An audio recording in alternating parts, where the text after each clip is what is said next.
Well, hello there, everyone. We are here for round one of the playoffs here at the iSNF Cup Series. Everyone in the top 12 has been reset to 8,000 points, and we're going to see in the next 5 races, I believe, who is going to come out on top. And I'm joined once again by Tony Trapasso. Hello, Tony. Jason, so much fun to be here in Indiana. And before we get going, I owe a major apology to one Miss Rhea Ferris when I said last week that Terry Labonte never drove the 11 Budweiser car. Uh, he actually did. I apologize. I had Terry confused with Neil Bonnet, unfortunately, when Neil was driving the second house car for Junior Johnson Motorsports in the 12. So, Rhea, please accept my most humble apology on getting it wrong. You're darn right. It was a major apology. No, I'm just kidding. I appreciate that, and yeah, I mean it's no big deal, really. I just I appreciate the apology, and we can move on from that. But welcome to the Hoosier State, the the circle, a lot of us truck drivers call it.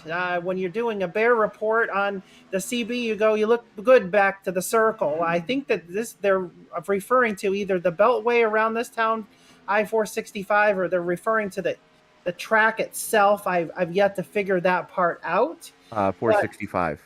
so here we are inside that circle, then at Indianapolis Motor Speedway, home of the Indy 500 and the former Brickyard 400 of NASCAR. For today's iSNF version of Brickyard 250. We'll have 100 laps, 250 miles here, guys. We have realistic weather, Jason. I think we're in the mid to low 80s Fahrenheit. Track temperature is going to be pretty warm. I just ran quite a few test laps out here, guys, and it does have still plenty of grip. We might get an intermittent cloud cover here and there in certain corners that might make it a little bit tight as we get through the evening. No risk of running into darkness. Indianapolis, unfortunately, one of those tracks that does not have lights at the venue. But being at the date in which we are here in June, approaching the longest day of the year, we can actually run it just like God intended and run it on out and not even have to worry about lights at all. So we get our daylight from God today, and we'll move on into qualifying here in just a moment. But guys, I've been meaning to show my gratitude and thank you to our members. It's like a family here. I've said this before, but I have to reiterate that. We have some longtime members in here. We have even members that have only been with us, a short time, that are just very generous and very giving. They love racing with ISNF. John Hopley, Brian Chu, to name a couple. We got Bob Wyckoff and I forget, but if I forgot your name, I appreciate your generous support and donations. Bjorn Brostrom, I know, was another.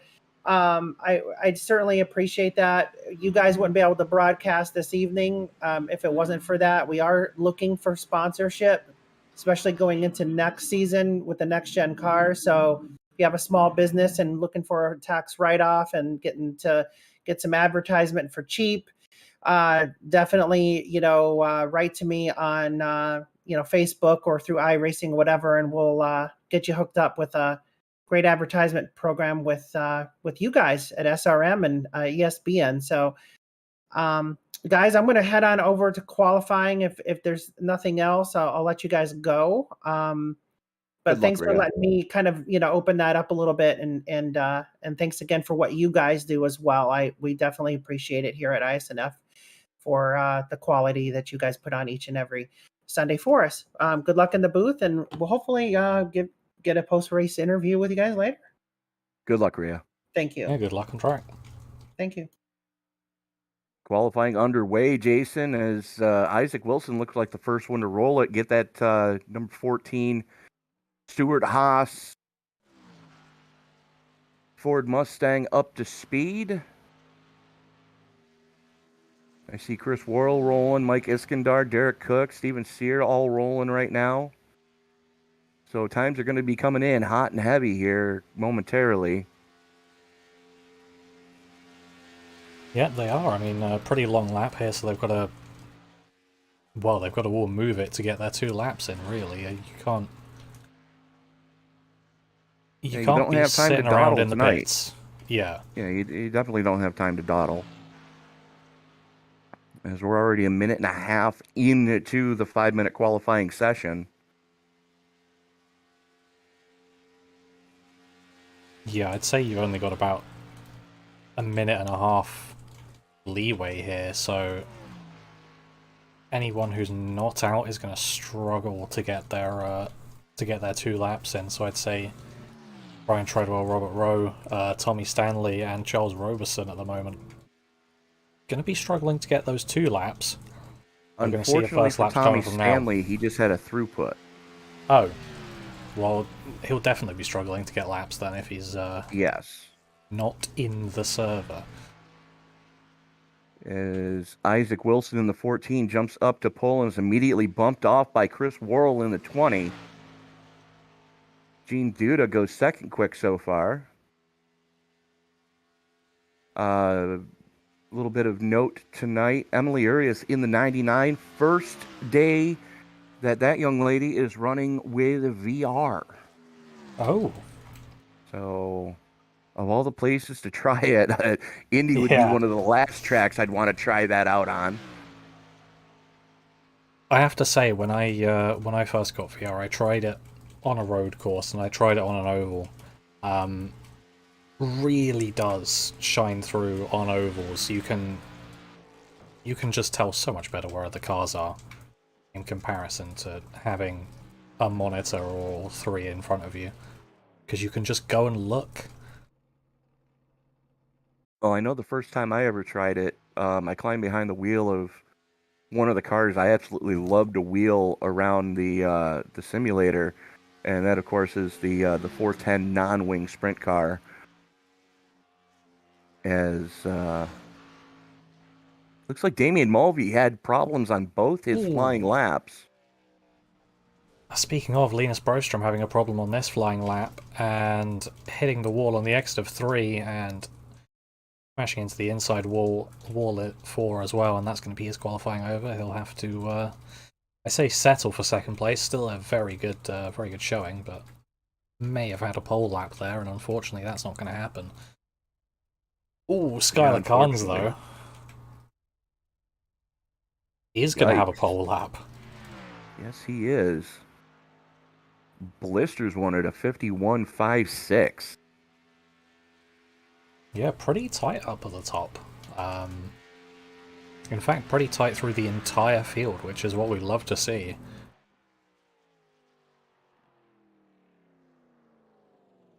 Yeah, absolutely is.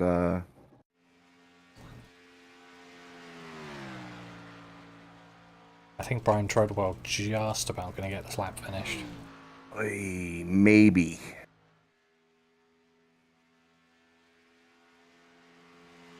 It's going to be close. Got about 10 seconds. It's going to be damn close. He might. 5, 4, 3, 2, 1. Just getting it in. And goes 24th quick.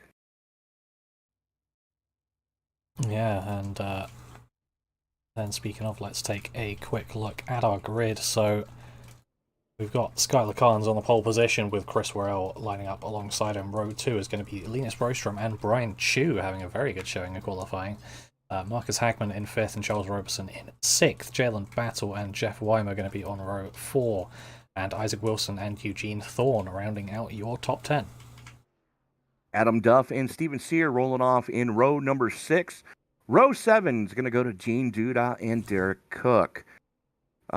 Sub driver in the 7, Chris V, is going to be joining Robert Rowe in row number 8. Row 9 is going to go to Mike Iskandar and Will Karp.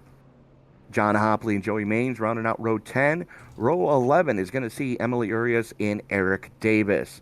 Colin Zimmer and Brian Treadwell making up row number 12. Jason? Yep, and row 13 is going to be Clarence Prince and Casey Tomlinson. Row 14, Rhea Ferris and Johnny Castle. Your top 30 is rounded out by Bob Wyckoff and Jake Banner. Then JB Banner, actually, in 31st, and the two to not set a time, Damien Mulvey and Tommy Stanley. Fun fact about Damien Mulvey, we were told before the race that he has his first and only iSNF Cup Series win. It was at this track, so look for him to be climbing the places and be in the top 10 by the end of the race, we hope. Absolutely. Fingers crossed for that one. But it's going to be difficult to get by that 47 of Skylar Carnes with the Bush's Baked Beans on the side of that one tonight. Just waiting for a few stragglers to grid up here. Say a few stragglers, it's most of our top 5 hasn't gridded yet. Absolutely. Is Worrell not out there? Brostrom, Chu, Hagman, all not there. And there goes Worrell in the Sirius XM Toyota.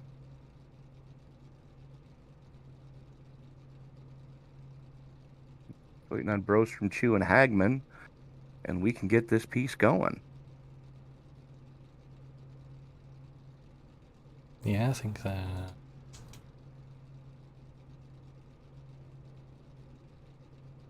we'll see, but I don't think you'd necessarily want to do a pit start from 3rd, 4th and 5th, especially in the first race of playoffs.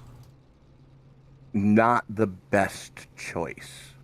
No, but well, there's Hagman. I don't know how much grid time we have.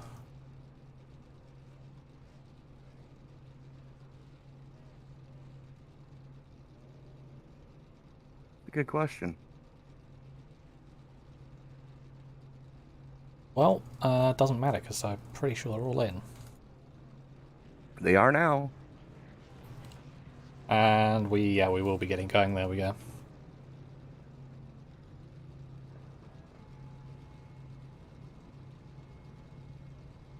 The 100 laps, the scheduled distance here tonight, 65% fuel fill, 4 sets of tires, and no fast repair.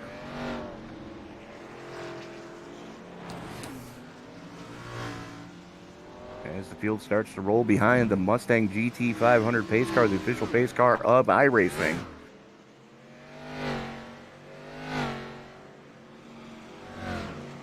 Kind of a who's who here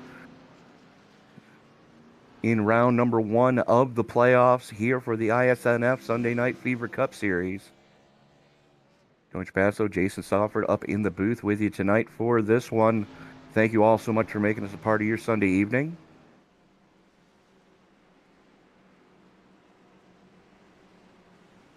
Yeah, and it's been quite a long time since it's been my first time watching a race while commentating it, but I have not actually seen these cars go around Indy, nor did I actually have the track before this race, so... Well, you were in for a treat, my friend, as this is going to be a fun one. It's going to be a lot of tight racing, a lot of like what we saw at Pocono, with both being relatively flat tracks and so on. Yeah, it was great racing there, so I'm expecting some good things as we round turn 4. Getting ready to get this one underway. The only thing that's left for me to say as the field works its way out of turn number 4 is it's time to wipe the visor and adjust the 5-point harness. Grandma, pop some popcorn because it's time to get it on in the Hoosier State. Race fans, it's show time!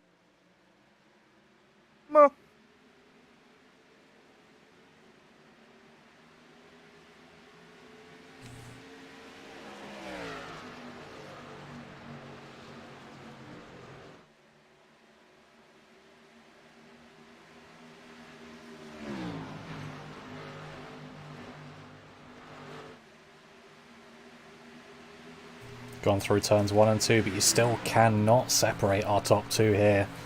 And Linus Brostrom looking strong as well, directly behind Chris Worrell.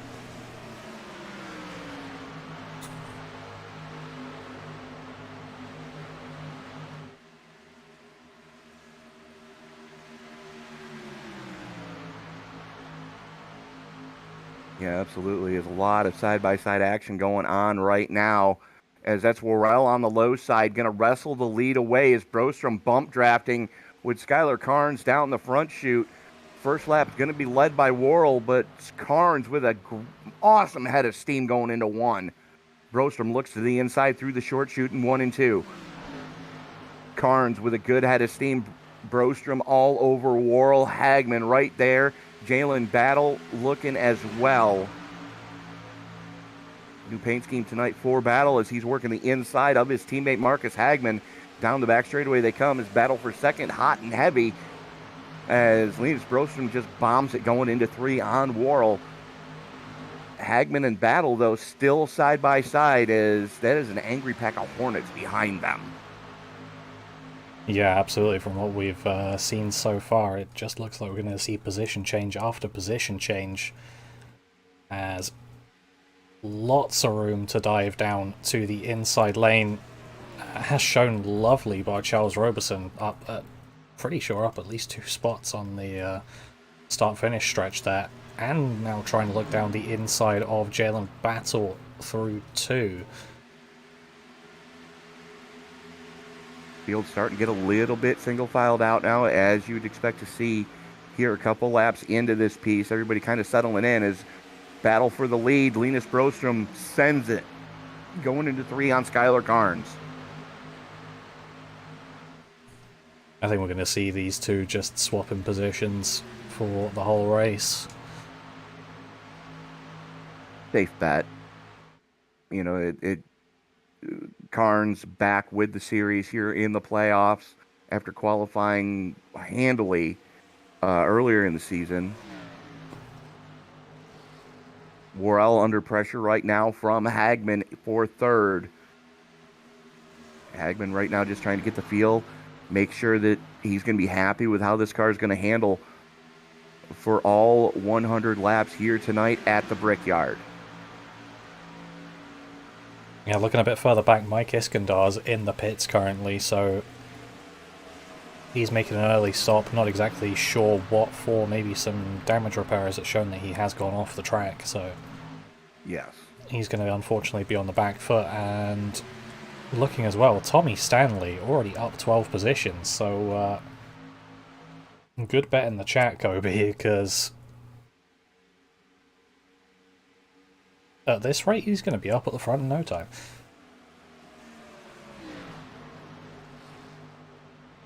Yeah, absolutely. Is Kobe checking in. Tommy trying to go from last to first. You got this, buddy.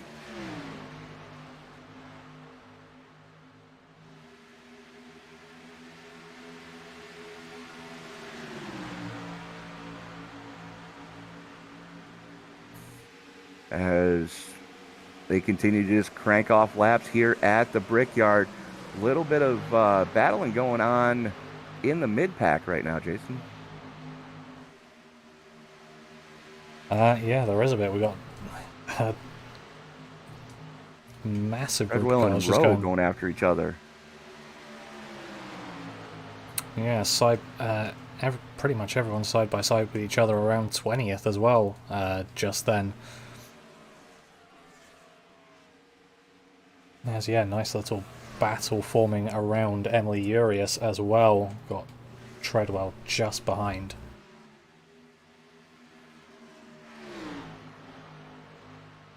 Brian Chu looks to the inside of the deuce of Robertson coming out of 2 down the back straightaway. No drafting help for the 11. That's going to hurt him a little bit. He's going to have to file back in line in between Robertson and Duda.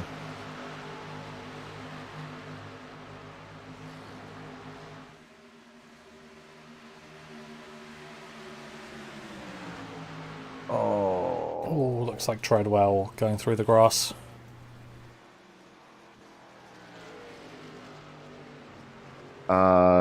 He had help.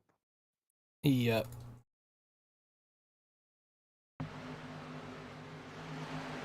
Ooh, yeah, Urias up into the outside wall and then straight back down into Treadwell. Yeah, she got up in the marbles coming through 3. Yeah, I don't think either of them hit the wall after that, so shouldn't be too bad damage-wise for them, though the 99 is not going to be looking too healthy on that right side, I'd imagine. No, she's completely pancaked the right side of that car. Yeah. And that Camaro is crabbing badly. Good grief. Got some suspension damage on that one. She's going to be spending a little bit of time in pit road getting that one fixed. Ooh, yeah.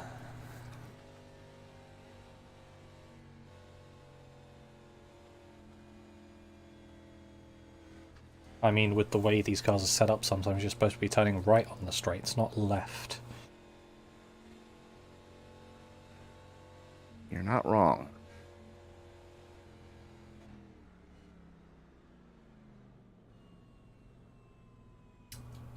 Linus Brostrom shows the way. Carnes, Worrell. Carnes goes down pit road, as does Isaac Wilson. Interesting pit strategy. Looks like Carnes going to pack that one full of fuel. It's going to promote Chris Worrell up to 2nd place. Marcus Hagman up to 3rd. Jalen Battle up to 4th. Charles Robertson up to 5th.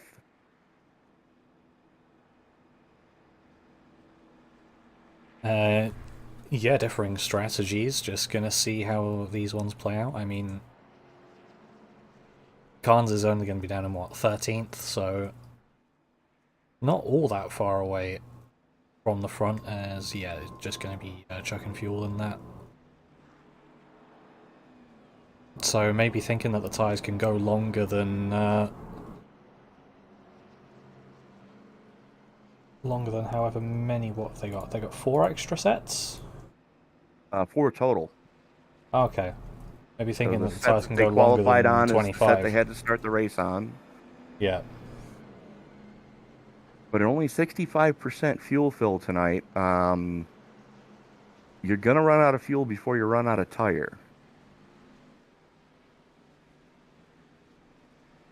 So it's a good possibility we're going to see guys double stinting tires today.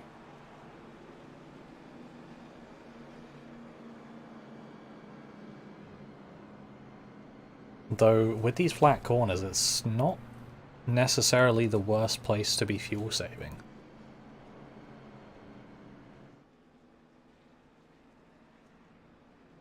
You probably get quite a nice lift off and coast around the corners.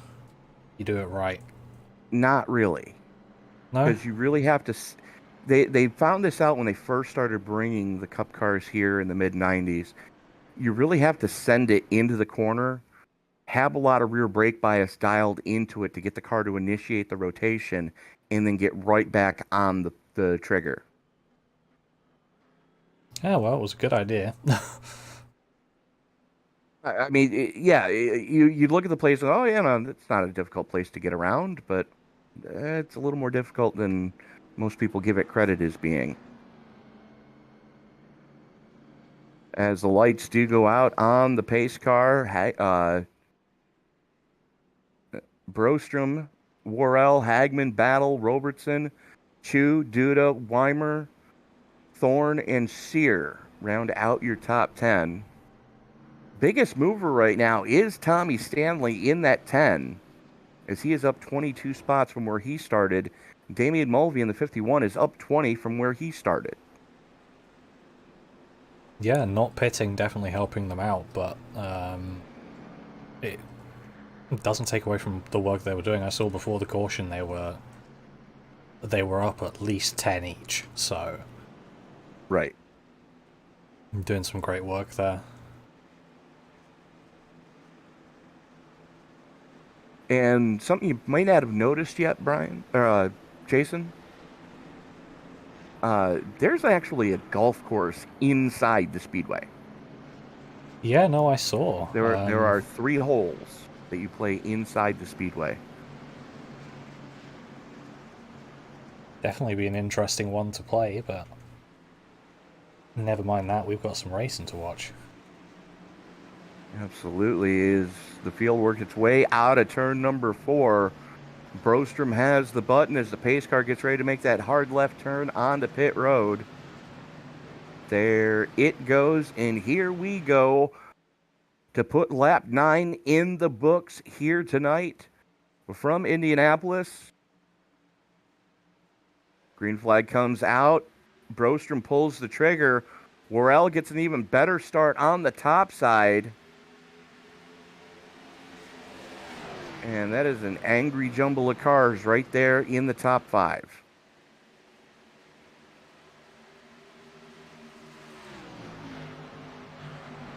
Yeah, it seems like it was a much more decisive restart this time for the front two. Loose condition in the mid-pack for coming off of turn 2. Looks like Steven Sear in the 19 was one of them that almost had disaster spelt for him. They were 3 wide for about 14th coming down into turn 3. The 3 and the 6 getting it sorted out during turn 3, and the 8 of Joey Manis nearly trying to make it 3 again into turn 4. In front of him, though, Damian Mulvey and Eugene Thorne going after it for the last spot in the top 10. And don't look now, but that is Skylar Carnes, your pole sitter, right behind those two. Yeah, man, battle for 3rd heating up as well. Jalen Battle is directly behind this with Charles Roberson and Marcus Hagman side by side coming into turn 3.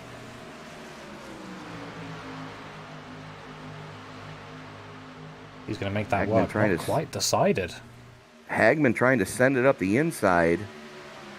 Looks like Battle going to go with his Hendrick Motorsports teammate down the front chute. Robertson, though, hanging in there on the top side. No drafting help to speak of. Well, he doesn't have any behind, but he had a bit in front, which definitely would have helped slightly, but that push from behind definitely helping Hagman out very well there, and now Battle can try and get past him as well.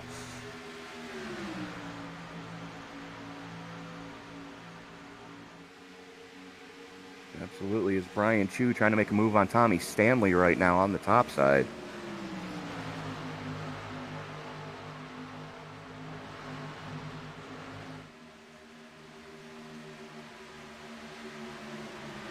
Unfortunately, that's just pushing him back into the clutches of Damian Mulvey. He's hit the wall slightly there off of 4. Could have been disastrous.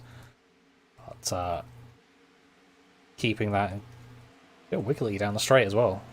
That was a bit strange. Looked about as stable as my ex. Nearly another wall hit. So that's going to be one. Not quite, actually. Just about keeping it out, but unfortunately not a good sequence of corners for the 11. He's going to lose touch of this top 12 as well. Yeah, unfortunately, as Hopley and Adam Duff going after each other, and Duff has to worry about Steven Sear behind him in the 19, as Sear trying to make some headway right now. Hopley, though, shows the way of that chase pack. The peloton is coming, and Brian Chu is going to get swallowed by it. Yeah, I just hope for his sake that he doesn't go too far back in the pack, though, because we saw when he was on the outside he did get shuffled a bit back before a couple of mistakes.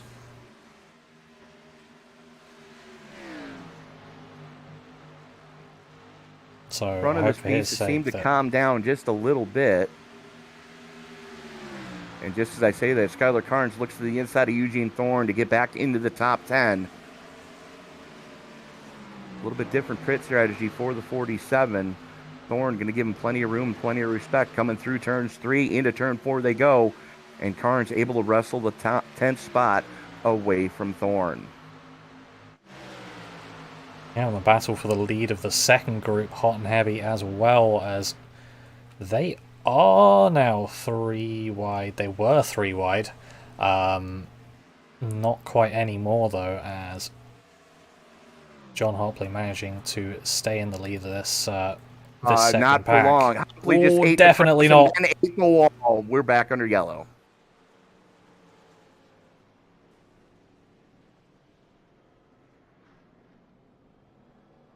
Say probably 5 or 6 cars directly involved in that one.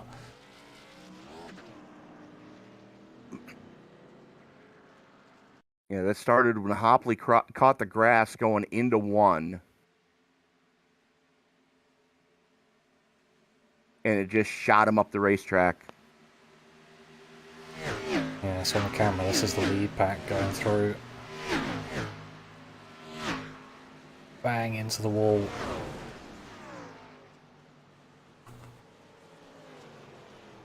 And this is what it caused.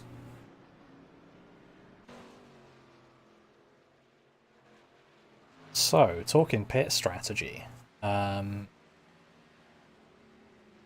think naturally those who didn't pit on the last caution are probably going to pit now.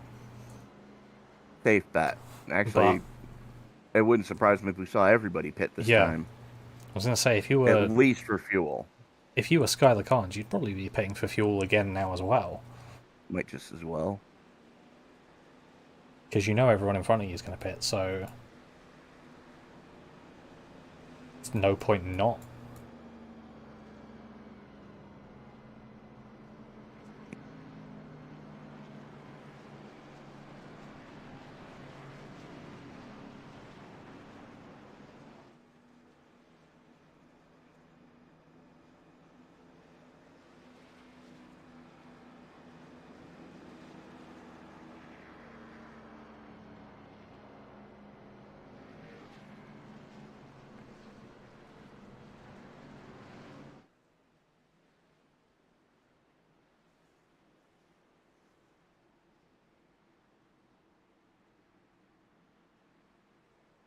As that's going to be nearly everyone. Yes, it is. Joey Manis opting to stay out. More than likely to just get the lap lead point rather than anything else. As he is in the playoffs, so that will matter for him. Yes, it will. See if anyone else gets anything more than fuel. Looks like Roberson is going for tyres. As has Damien Mulvey, as has Eugene Thorne. Brian Chu maybe with one side of tyres.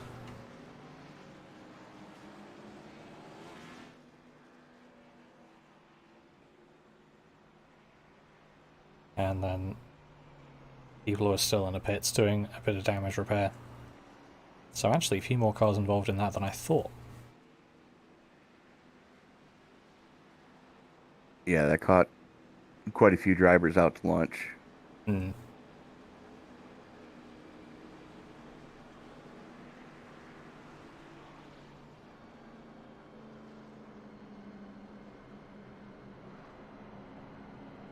Only 4 drivers electing to stay out under this caution.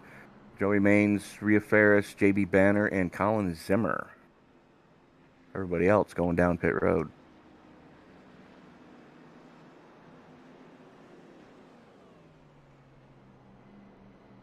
And Robertson in the deuce, going to be the first one to take tires. Yeah. Going to restart in 11th, it looks like.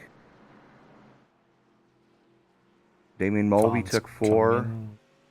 Yeah. Brian Chu took tires. Eugene Thorne took tires. Everybody else I see a lot of fuel onlys. Yeah, and Khan's coming in again just to make doubly sure that it's packed full with fuel.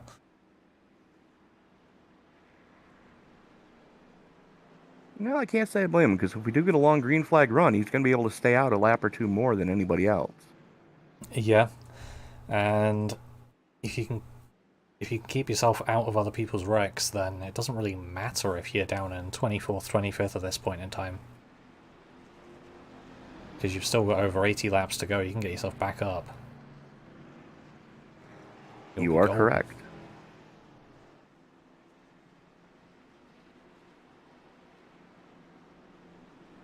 As the lights do go out on the Ford Mustang GT500 pace car.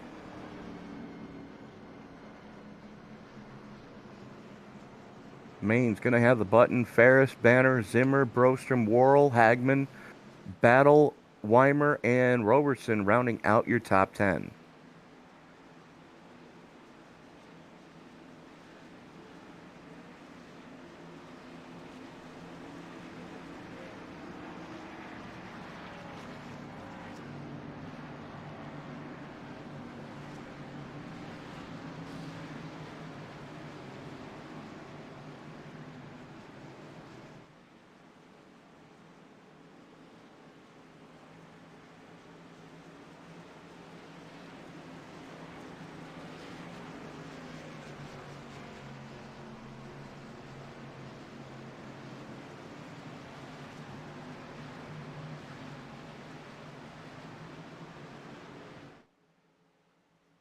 Car made the left onto pit road.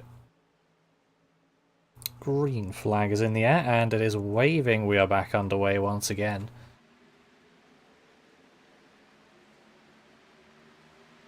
Great restart from Manis.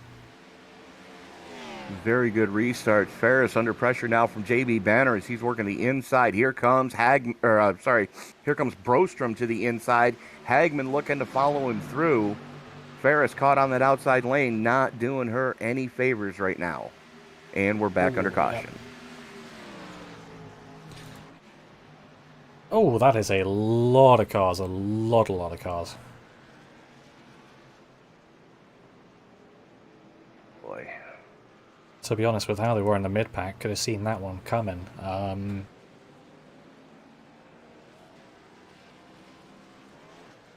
They were looking at least 3 wide on each other.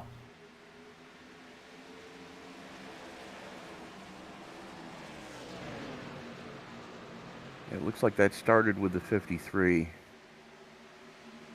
Oh yeah, running it in on the number 1 car. Spinning both of them round and back out onto the track.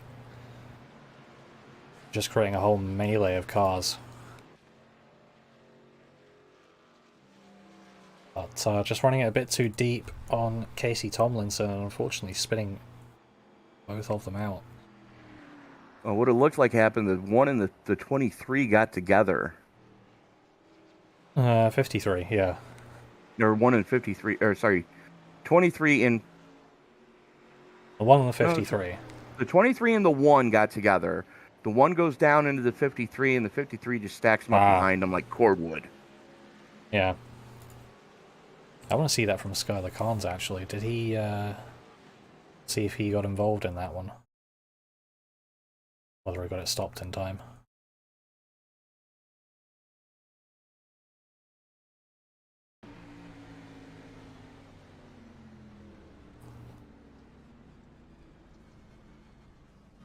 Whoa!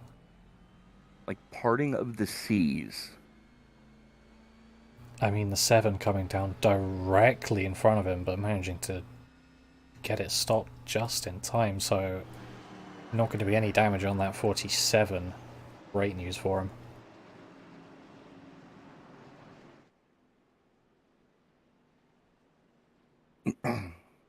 So JB Banner this time taking the glory of having a lap lead point.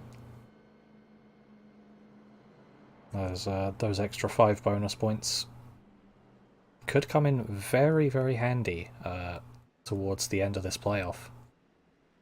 definitely will as the playoffs move on. As let me just pull up my cheat sheet here.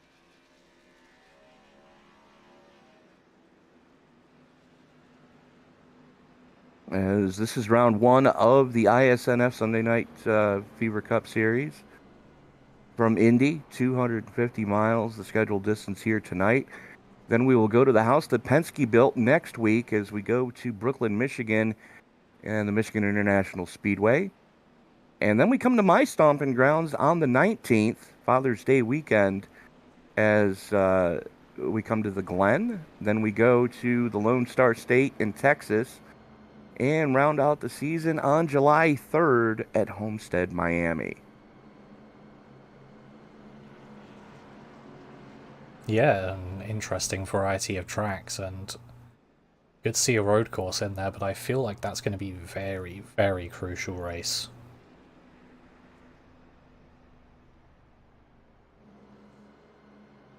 It definitely is. It's definitely something to be mindful of.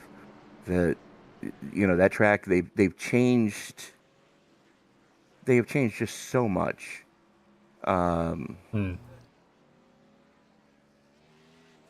With the latest with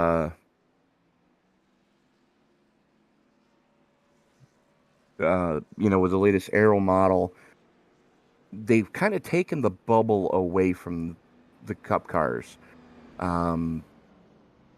These Gen 6 cars that we're running here this season as we move to the Gen 6 or next gens next season. But they've taken the bubble that appears around this car as far as the aero package goes. So it is a lot easier to hit that wall than it has been before. Unfortunately, I am gonna have to throw us to some sort of break here, as it's decided to kick me out of the session. All right, then. So, do you want to go to a break or radio coverage? Let me see where going on with the leaders here. If we got time, lights are out on the pace car, and the field's already on the backstretch. Cool. Unfortunately, radio coverage it is, I guess. As we are going to go single file since we didn't get a lap in under caution or under green flag conditions before the next caution came out. JB Banner going to have the lead. Linus Brostrom, Marcus Hagman, Jeff Weimer, Chris Worrell, Charles Robertson, Jalen Battle, Brian Chu, Isaac Wilson, and Damian Mulvey round out your top 10 as the field works its way out of turn number 4. Pace car picks up a little bit of pace. Gets ready to peel on off. There it goes. As Banner holds him down, gets into the Geico restart zone, and gets ready to pull the trigger to lead us back to action. Green flag comes back out. Banner jumps on the loud pedal and is off like a shot. 4 car lengths gap over Linus Brostrom heading into turn number 1. Here comes the deuce of Robertson on the inside of Weimer as the caution comes back out. Gene Duda just had a moment as not sure exactly what was going on there. Trying to find the 8 right now. And for some reason, I don't have him in the 8. Huh. Why do I have him in the 53? Okay. I'm now back in the session, unfortunately. Oh! I won't be able to show the caution. Well, let me walk you through what happened there, Jason. As coming through turn 3 and 4, Duda was trying to catch the tail end of the lead pack. Jumps on the loud pedal and just annihilates the 19 of Steven Sear. Oh.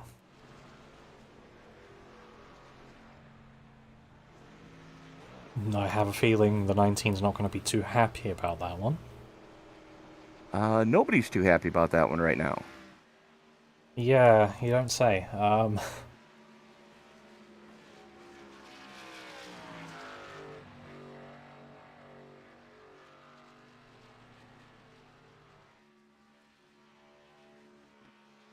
No one As really likes being under caution, but No, it's a part of racing, no, and not at all. just gotta happen sometimes.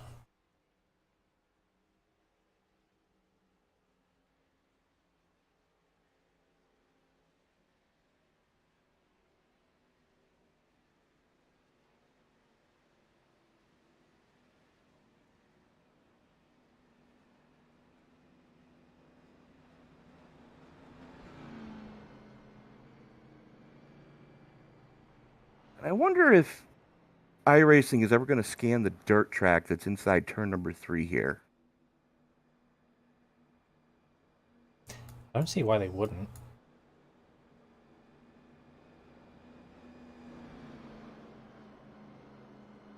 The question is, would they just add it to this track, or would they sell it as a different one? Because I know with the bullring in Las Vegas, they sell it as two separate things, don't they? Oh, the bull ring at Vegas is its own track. Yeah, true, but you could put it in the same thing, really. No, not really. I mean, it has its own amenities, whereas the dirt track here, that's actually inside turn 3. Yeah, good point. It would be like having the road course layout here. Yeah. See, I don't see why they don't have that either. Or do they? Do what? Is the road course layout scanned? Oh no, they have the road course here. Okay, good. I'm It's glad. it's the old GP course though. Yeah. That does have the chicane that was added in, I believe it was 06. Yeah. In between oval 1 and 2, you cut back in and weave along the grassy knoll. Hmm. So, little known fact too, Jason, that this is actually not Indianapolis, Indiana. This is Speedway, Indiana, where we are with the track tonight. Yeah, it is. It is an Indianapolis mailing address, but Georgetown Road in Speedway, Indiana. That's one that I did actually know. As the lights do go out on the pace car one more time, field working its way through the south end of the course.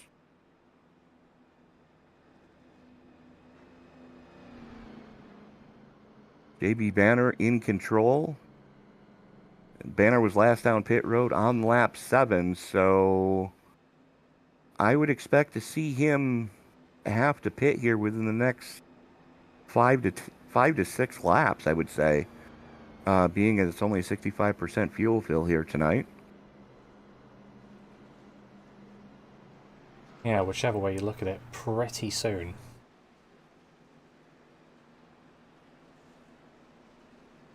Currently working lap 26 of 100 here tonight from Indy.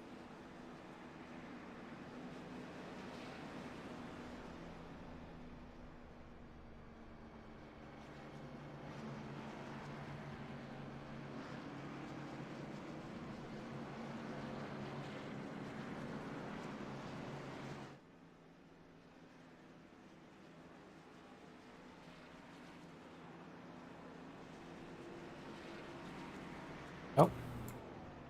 Extending the caution. And they just extended the caution. All right. Not sure exactly why. I'll leave it with you to figure out. Trying to find out, but there's a lot of unhappy drivers right now. I know that.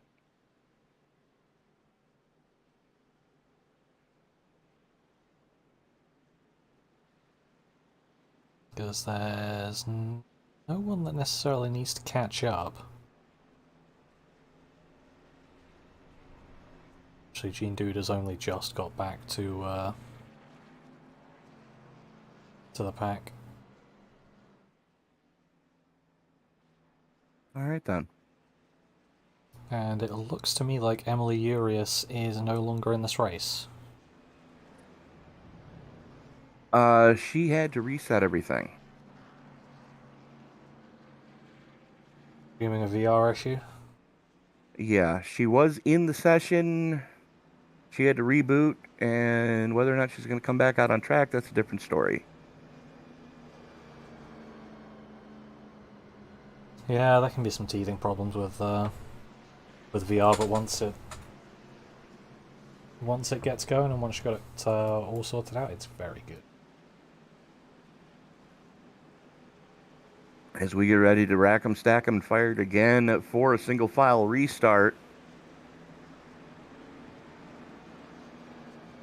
JB Banner, Linus Broster, Marcus Hagman, Jeff Weimer, Charles Roberson, Chris Worrell, Jalen Battle, Brian Chu, Isaac Wilson, and Jamian Mulvey, your top 10 as we get ready to turn them back loose.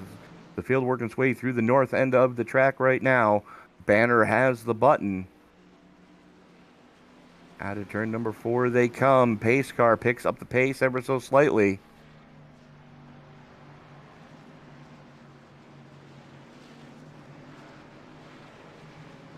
As there goes the pace car, and here comes the field to the green flag.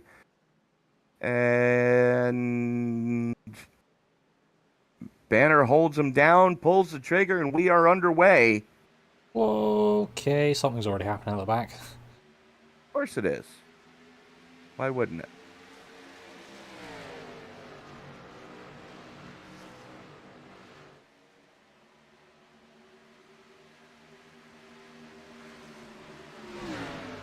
See Damian Mulvey looking to the inside of Isaac Wilson coming through turn 2. Looking to bring his 10 of Tommy Stanley with him. Chris Worrell looking feisty as well against Jeff Weimer, but Charles Roberson giving him a really nice push. And then getting to the inside himself. And it's Weimer worth got hung noting, out there. Oy. you may not remember that Charles Roberson is on the freshest tyres of the lot. He is. But he's got to remember that that's his teammate he's trying to pass. Speaking of teammates, battle for the lead. Hagman on Banner. Hagman to the inside. Banner hung out to dry. And here comes Robertson going through the north turn.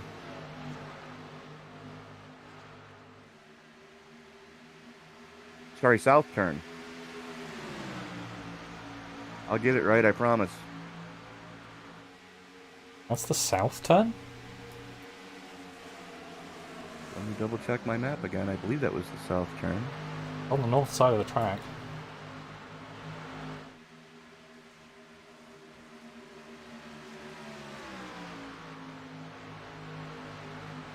As Roberson now going for the lead down the inside of Hagman. Looks like he's going to get it done.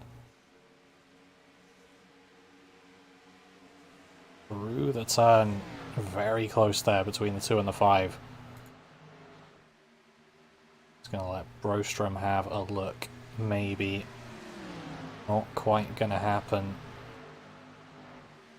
Might Yeah, even 3 be and 4 open. is the north end of the track. Oh yeah, you're right.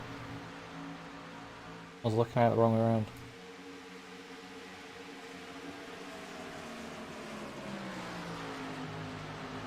Working lap 30 of 100. Roberson with a good gap back to Marcus Hagman right now.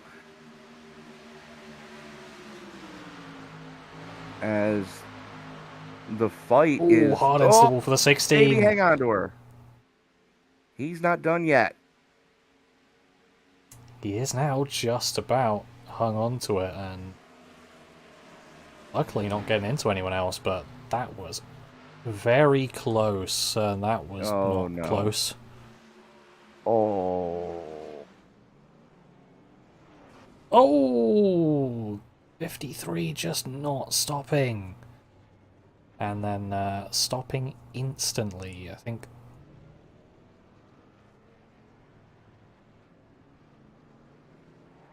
time to start getting on the brakes when you see people crashed in front of you.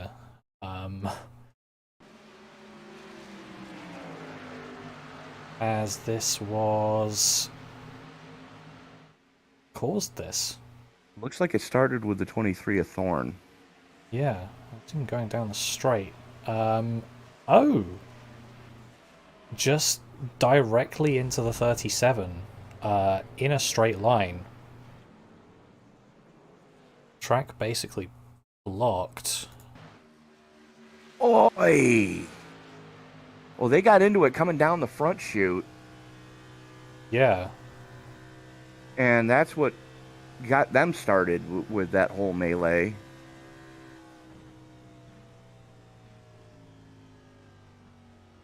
And then the 21, absolutely nowhere to Ooh. go, just caught a race car to the teeth.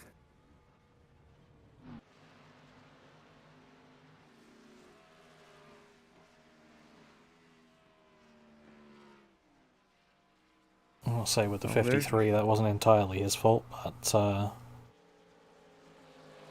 could have slowed it down a bit more, I think.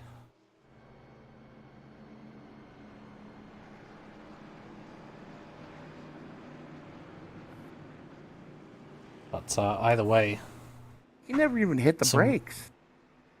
yeah, some big wrecks here. All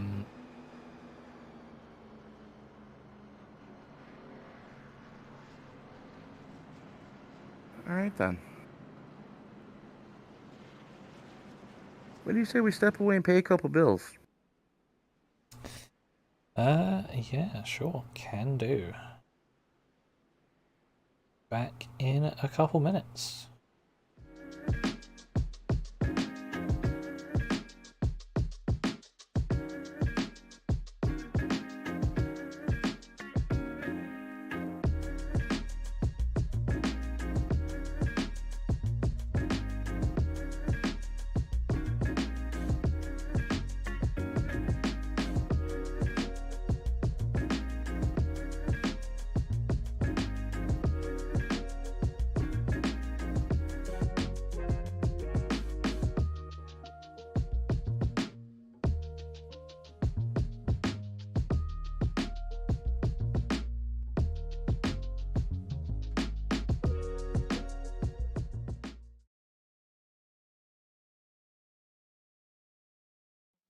Drivers that took time, all of them within 3.5 tenths of each other tonight is going to be a very closely competitive race.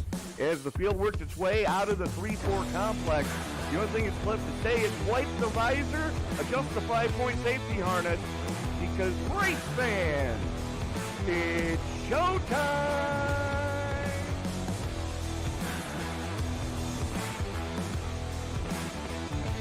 Amazing looking cars already. Green flag will fly. Oh, they're wrecking!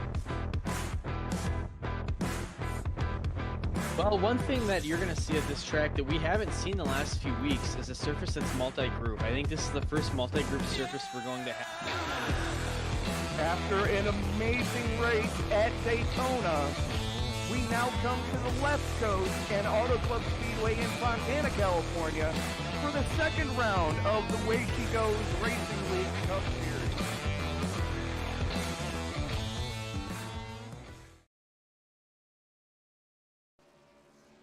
And welcome back. We're on lap 34 of the first round of the playoffs of the iSNF Cup Series at Indianapolis for the Brickyard 250.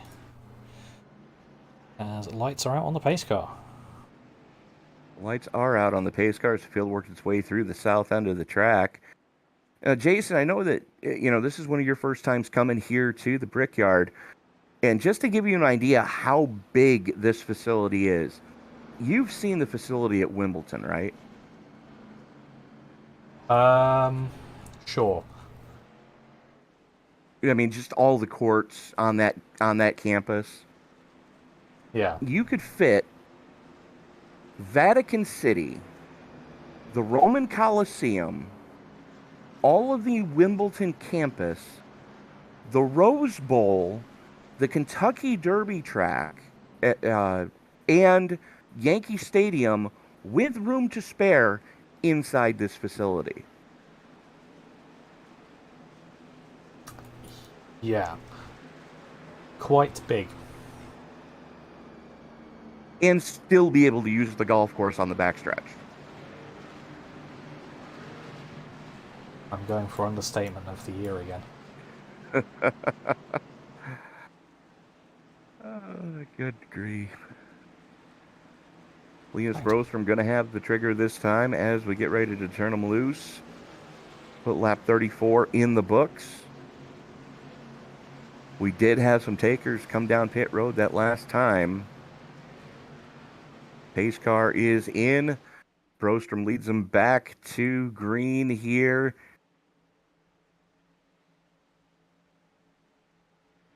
And we are back underway as Damian Mulvey up 29, Tommy Stanley up 31 as they run in second and third right now. Brian Chu, good recovery drive for him as he is back in the top 5. Stanley and Brostrom side by side as Stanley does have the fresher tires of the two. And just like that, that Smithfield Ford Mustang to the point. Yep, he's done it. Kobe, if you got a bet on, cash in. Last two first completed. As Damian Mulvey is trying to get past Linus Brostrom as well, as now is Charles Roberson, so great action up at the front. Yeah. Those old tires not doing well for Brostrom right now. I think next time they pit, about time to trade him in. Well, we are past the quarter mark. As you and I were talking, you know, you want to get at least 25 laps out of a set of skins, maybe have another set hanging around towards the end of the race. A little bit of the Indy snake going on down the back straightaway is Stanley trying to break the draft to Mulvey and Roberson as they are starting to pull a gap on Linus Brostrom. And here comes Roberson to the inside of Mulvey through turn 4.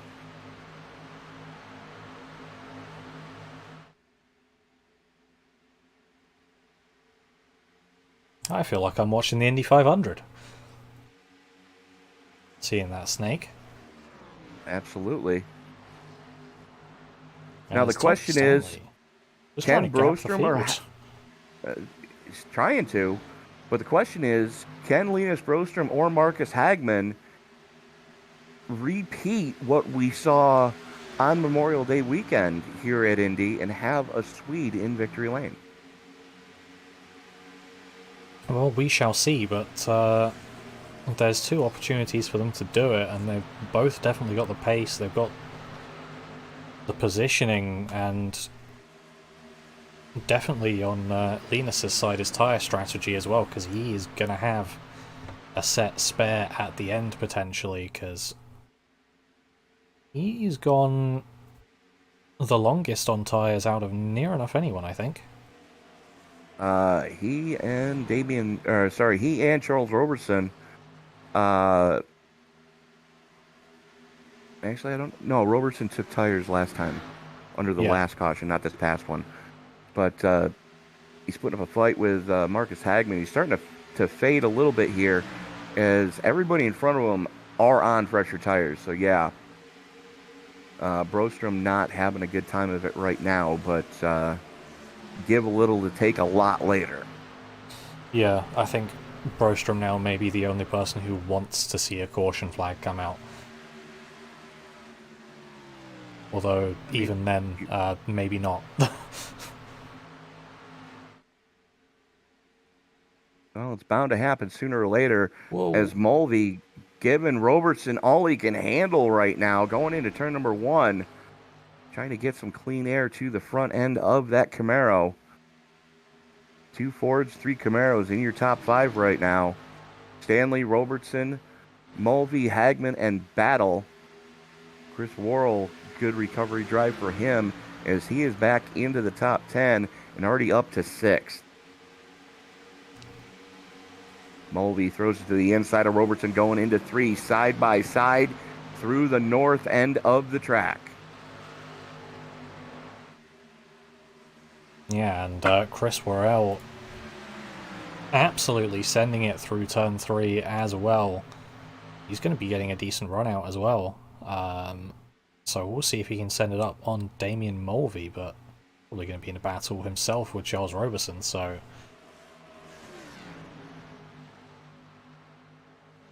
be able to send it on exit. He is going to send it on exit. Still doesn't have the pass done and does get the clear coming through 2. Looking to get a 2 for as he looks to the inside of Roberson. Down the back straightaway they come. Mulvey going to go with Worrell. Hagman goes to the top side to try to get the draft off the 2. Side by side through turn number 3 they go. Worrell now up into second. Sets his sights on trying to reel in Tommy Stanley. As Hagman was looking to the inside of Mulvey, still there. Battle for 4th, hot and heavy right now. As you've got Hagman, Mulvey, Battle, and Weimer all throw a blanket over him. Oi! Are we going to be 3? Not quite, but that 20 now into the lead. He's got fresh tyres, can you tell? No. Only by about 16 laps. Yeah.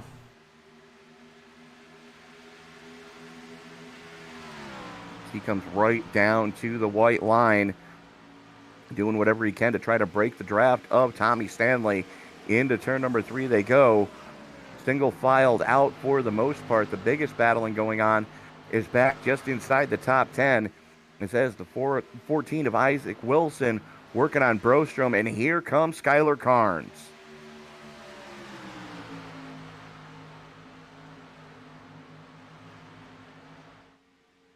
Carnes and JB Banner both putting fresh shoes on those rides under the last caution. As throw a blanket over your top 6 for the most part. Then you've got about a 2.5 second gap back to the 15 of Weimer. And I stand corrected. Throw a blanket over your top 7. And then you've got the 2-second gap back to Isaac Wilson in the 14.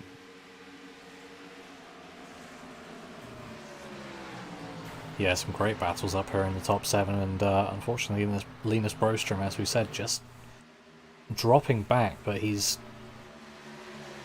looking like he's going to have gone about half race distance by the time he gets off this first set of tyres. And you have 4 available, so he's going to be looking pretty good for the second part of this race. He absolutely is, as Worrell has pulled out almost a full second gap over Marcus Hagman. As Jalen Battle and Damian Mulvey go side by side coming out of turn number 2. Down the back straightaway they come. Drag race with Mulvey getting the drafting help off the 10 in front of him. But Battle has help from the 15 behind him. Sends it into turn number 3, still side by side with Mulvey. Mulvey not giving up, but Battle finally gets the clear in the north end. Yeah, now that leaves Jeff Weimer and Damian Mulvey battling it out at the back of this lead pack. And who's going to get it? They're side by side down the front stretch, and Mulvey able to take that away from Jeff Weimer, and Bob Wyckoff has actually jumped to the pits. No caution thrown out, so clearly he was on the grass somewhere. Just take a quick look at what happened to him. I think he's blown an engine. Makes sense. Because he was just coming down the, what is that, the service road? Yeah, no, he definitely has hand grenaded one.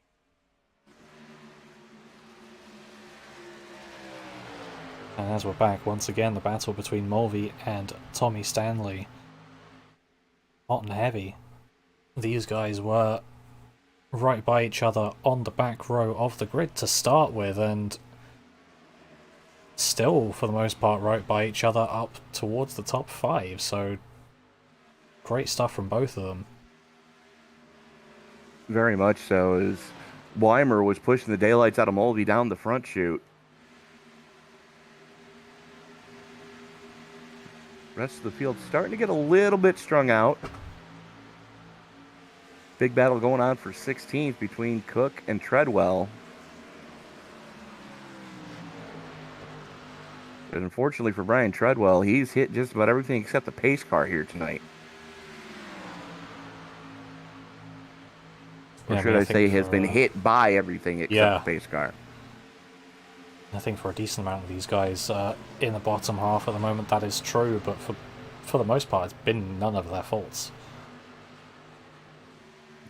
It's unfortunate. A couple guys you can point the finger at, but yeah, for the most part. For the most part, just wrecks in front of them and barely any reaction time. What are you going to do? Weimer and Mulvey going after each other right now for 5th. Weimer has it, as he now looks to the inside of the two of Robertson. Now looks to the inside, coming down the back chute. Robertson was trying to throw the block, thought better of it. Still side by side through turn number 3 they go. Weimer on the low side, Robertson on the high side as they come out of turn number 4, still in lockstep.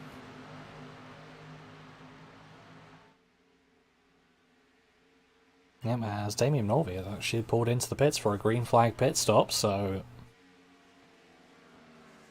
here we go on those for those who last pitted on lap. Well, those who last pitted not under the last caution. 16, you mean? Yeah, sure. Oi! Is big that someone? Move. Did I see someone dart down towards the inside? Who was that? I believe that was the 14. Seems about right with the lack of momentum he's carrying right now. Managed to hold it though, was good for him.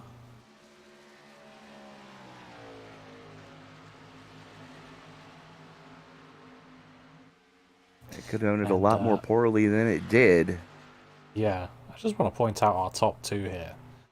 They've brought a 3-second gap on Jalen Battle, who himself has nearly 1.5 seconds on Charles Roberson, and the small pack from 4th through to 7th.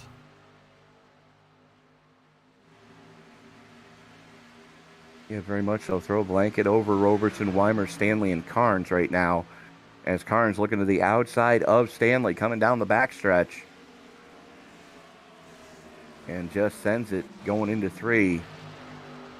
Just like that, Tommy Stanley's back to 3rd. Back to 7th.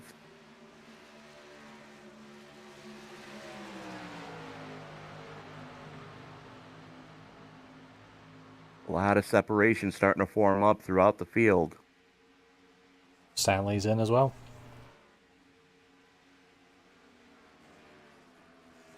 As you do, because last time he was down was lap 16 as well. Yep, as is Brian Chu. Worrell, Hagman, and Battle all on very similar pit strategies. They all came down on lap 32 for some fresh shoes. So, I think that Brostrom would be in fairly soon as well, as Jeff Weimer trying to send one down the inside of Charles Roberson here. You're going to have to get it sorted out pretty quick, because that is a very hungry Skylar Carnes wanting to get back to the front of this piece.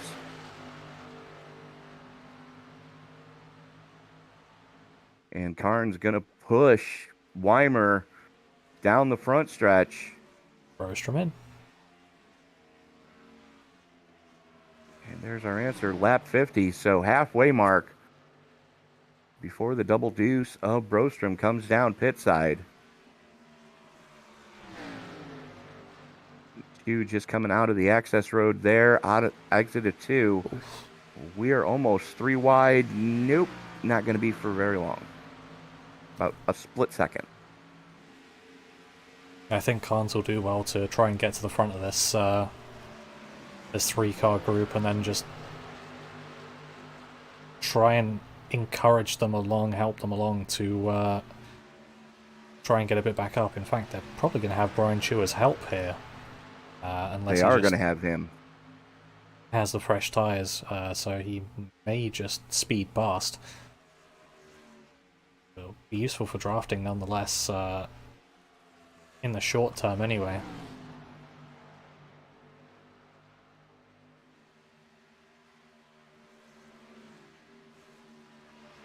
He was thinking about it going into 3, thought better of it, didn't quite have the run he needed. He's going to get it off of 2, though. The 24, a battle, goes way low, trying to break the draft of anybody behind him.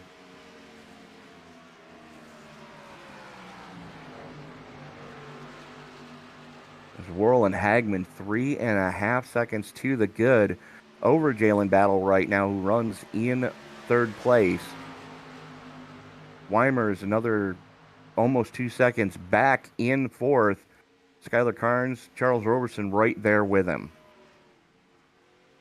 And you can see what those new tyres are doing for that 11, just getting a mega run through 4 to get past Skylar Carnes and off of 4 down the front stretch to get himself past Jeff Weimer, and then we'll see what help he can be to this group of 3, if they can even keep up with him. I mean, they're not. I hazard a guess, probably not, no.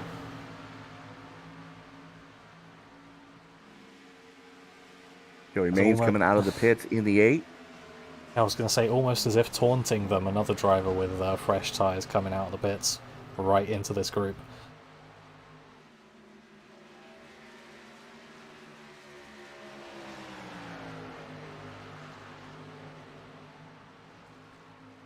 As Linus Brostrom on the fresh shoes just reset fastest lap of the race, 51.9 dead.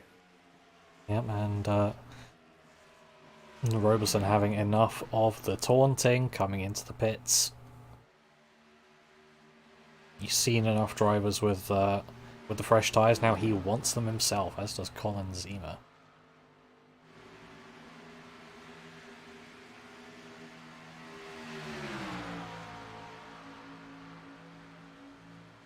Casey Tomlinson, John Hopley going after each other right now. They've got the lap car of Eugene Thorne up there with them. The one of Tomlinson has gotten by Hopley, and you can see both those cars heavily damaged right now. Actually, all 3 of those cars in that little freight train heavily damaged right now. Oh, yeah. 2 of them just missing a rear completely. Doesn't seem to be affecting them too much. Well, I don't know this this track so well, so I don't know how much that's entirely necessary, but they are running a good second a lap slower race pace than any other clean-ish car. We got a battle for the lead. Hot and heavy is Hagman on the top side against Worrell. Worrell able to fight back, coming through the north side, coming down the front straightaway now. Still trying to break the draft of the HendrickCars.com number 5 of Marcus Hagman.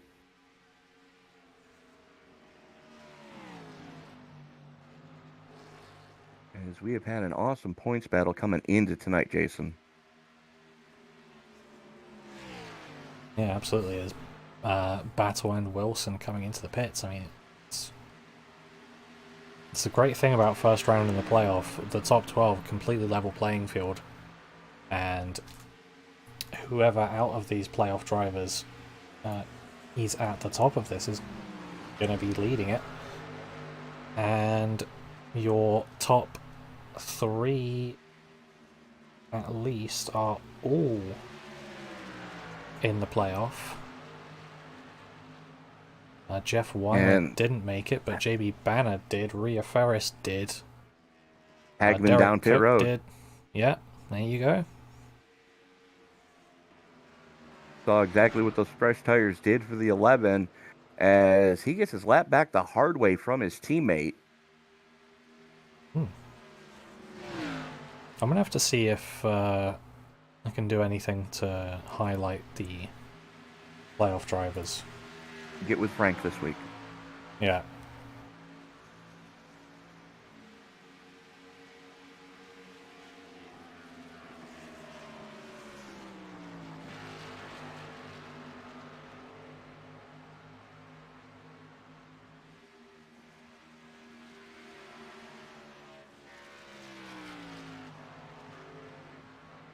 And Worrell gonna bring it pit side this time. Did he get it slowed down? Let me go look. That looked very Just close, barely. if anything. Yeah. Barely he got it down to 60.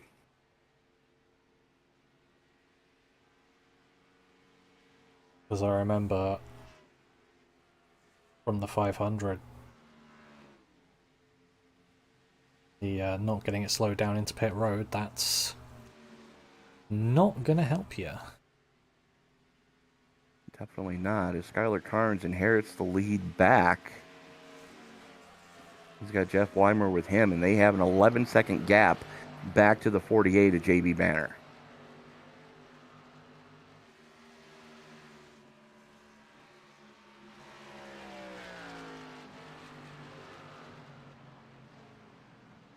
As Carnes in, Weimer in. Looks like they were right on the limit of slowing it down as well. Just barely for both of them. That's going to promote JB Banner back up into the lead, although he's already had a point for at least one lap led. Now he can say he's done it under green flag, but I'm sure Rhea Ferris is hoping that he comes in so that she can grab 5 bonus points as well. Going to try to stay out there as long as she can.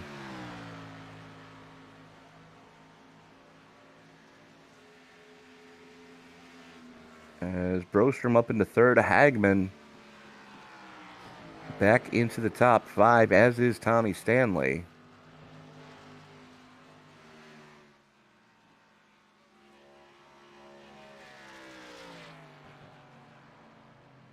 And Banner going to bring it pit side this time. Are we going to see the boss lady stay out? The answer is no. Maybe just about didn't have the fuel or not willing to sacrifice strategy for 5 extra points.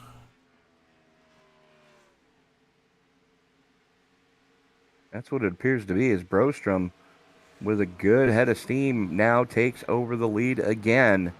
Working on the 7. That is a lap car.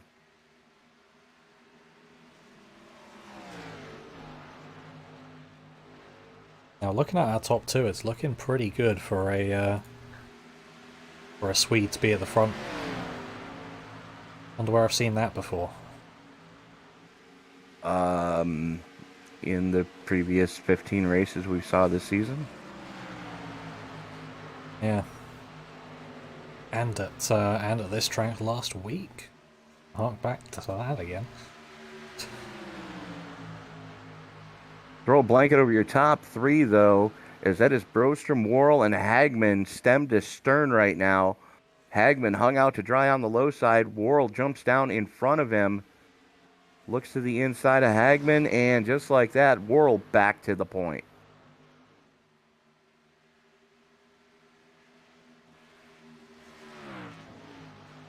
Currently working lap 60 of 100 here at the Indianapolis Motor Speedway. Round number 1 of the playoffs for the iSNF Sunday Night Fever Cup Series. Tony Trapasso, Jason Salford up in the booth with you tonight. Thank you so much for making us a part of your Sunday evening. Don't forget to like, favorite, subscribe, share, and turn on bell notifications so you don't miss a single moment of action here on the ESBN family of broadcasts, as we are broadcasting 7 nights a week now. The nightcap for tonight is actually going to be the Sunday Night Cup Series, Sunday Night NASCAR, as I believe they go to Gateway. Let me double check my math here. Yes, they are going to Gateway. That is an 8:25 Eastern Time start on that one. And Jason, you got some fun and excitement coming up this Tuesday, as the Night Shift Racing League is going to have round number 11 at Phoenix starting at noon Eastern Time. Yeah, exactly. It's a great league to watch and commentate on, as Weimer's looking to the inside of Skylar Khan's, and honestly, some of the cleanest racing and best racing, even from a small grid that I've seen. I remember you got to experience that last week. I did. I was very impressed with what I saw out of those drivers. And you're right. You're absolutely right. Clean racing. Just no quarter asked for, no quarter given, but a lot of respect being shown throughout the entirety of that field last week, as James Riles and I were both in the booth for that one. Yeah, and I've noticed with our top three, they were so close a few laps ago, and now we've got Burrell and Hagman still pretty close together, but 3-second gap back to Brostrom. So was he just lapping slower, or has he made a mistake somewhere? Brostrom might be looking to make this a one-stop race from here moving forward. So he might be going into fuel conservation mode already. That's a good point, actually.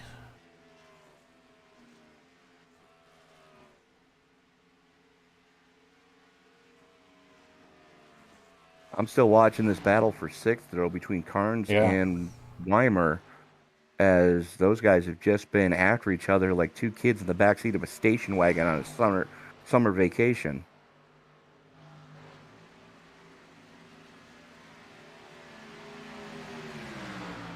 To make me turn this car around.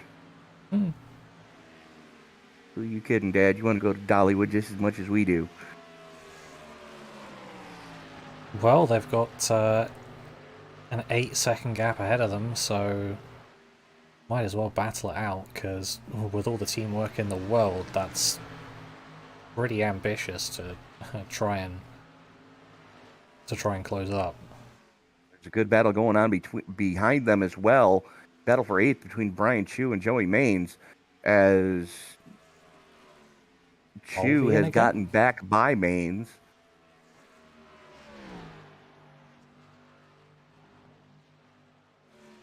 Made that one happen in turn 3 on the previous lap, and is starting to walk away from the 8 right now is Chu.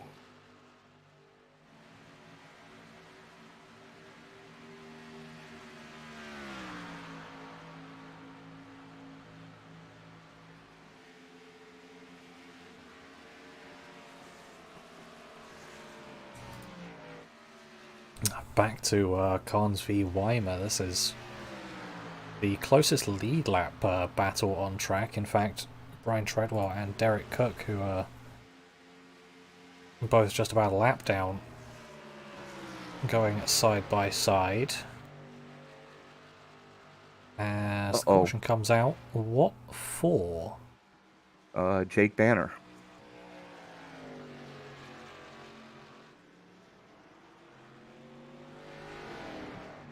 Yep, that is a slow-moving car.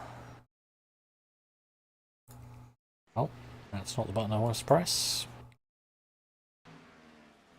Just got up into the marbles, coming through 1, goes down into the 10. And oi! Boss Lady just able to weave her way through that melee.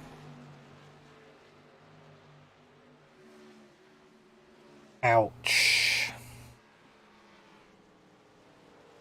Jason, we were able to get a GoPro on Rhea Ferris's helmet before we went live today. So if you want to take a look at what she just witnessed, you're in for a treat, my friend. Yeah, let's take a look at it, but I have a feeling that Tommy Stanley's not going to be too happy with that one. No. Just trying to get past a lap car and, well, we had front row seat for Rhea Ferris there. And she definitely, that was a Code Brown moment for the boss lady, to say the least. Yeah, you got any dry cleaning recommendations? Oh, there's a ton of them in Speedway, Indiana.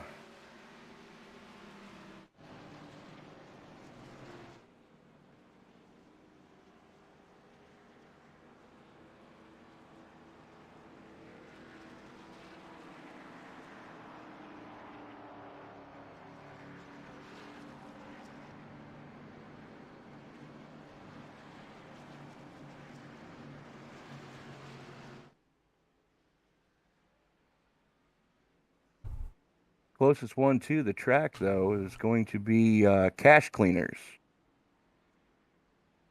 Oh, there you go. As they are yeah, not that far from here, is right over there in Speedway Plaza. pit stops galore here as well, as Chris Worrell, As you do. near enough the only one to stay out. Only one that was lead lap at the start of the caution to stay out anyway, as Clarence Prince taking the lucky dog.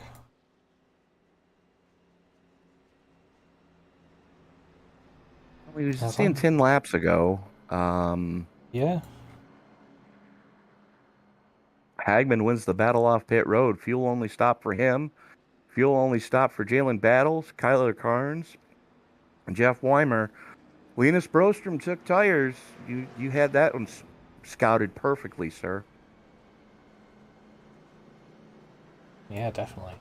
When you said he was going to have tires later in the run, well, he just took his second set, and he still has another set laying on the wall if he needs them.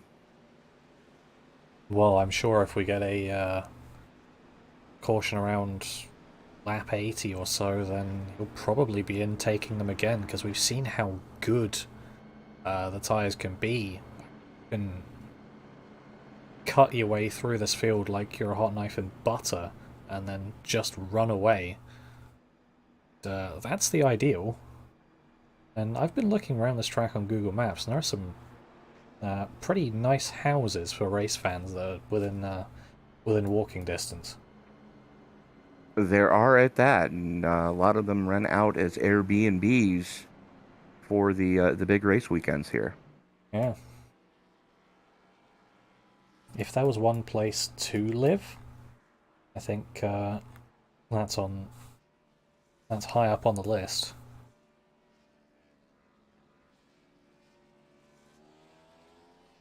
About the only other place I could consider wanting to move to would be somewhere on the Mulsanne. Yeah. Would be an ideal place to own property. There's actually in the final few corners of Imola over in Italy. Yeah. There's a few houses on the outside that have got some good views, but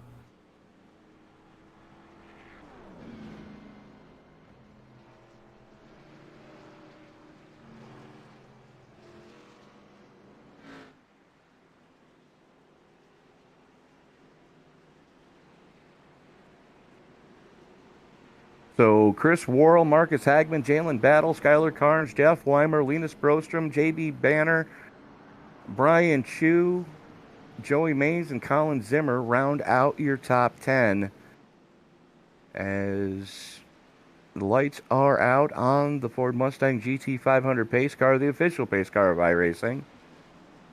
Getting ready to restart, starting lap 69. Nice. I'll let you make that joke. I just did.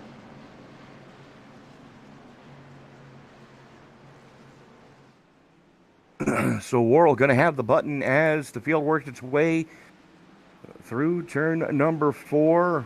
Out of the north end they come. Pace car getting ready to duck on off.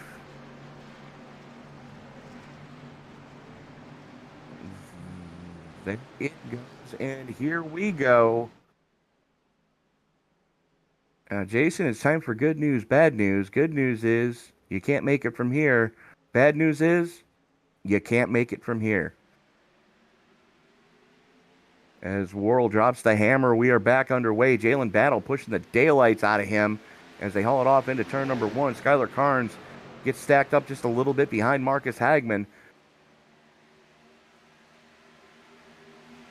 As Worrell in the clean air, able to hold court.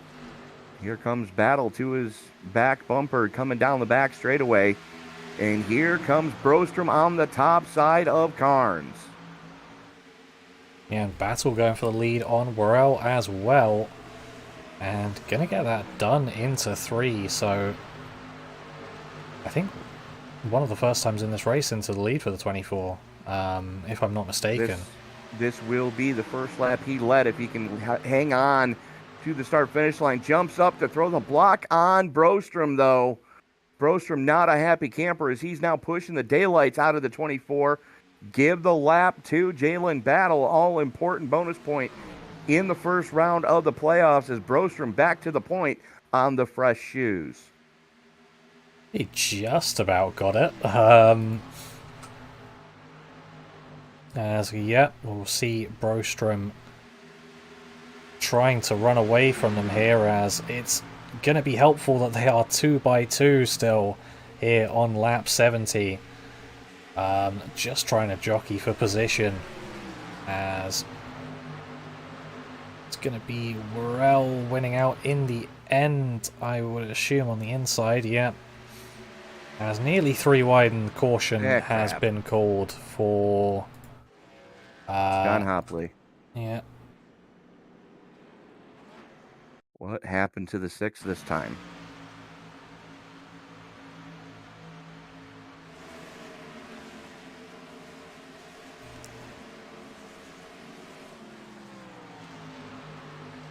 It looks like it popped off in front of him. Oh! Ooh.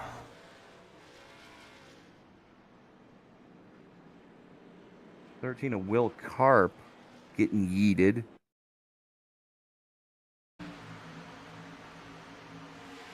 Yeah, I haven't seen it yet, but that's probably the correct word to use.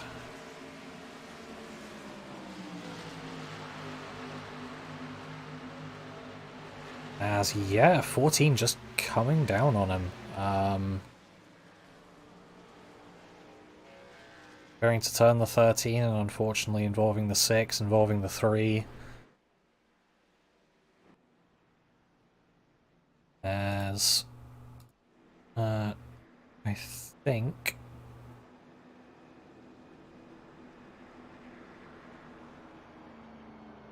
I think someone left the session because of that, because I went back to... Yeah, I think the 3's left the session now. Yes, he has, and so has Brian Treadwell. Yeah. A few drivers deciding to come in. We've got JB Banner, Wilson, Manis, Castle, Stanley, Ferris and Tomlinson all coming in.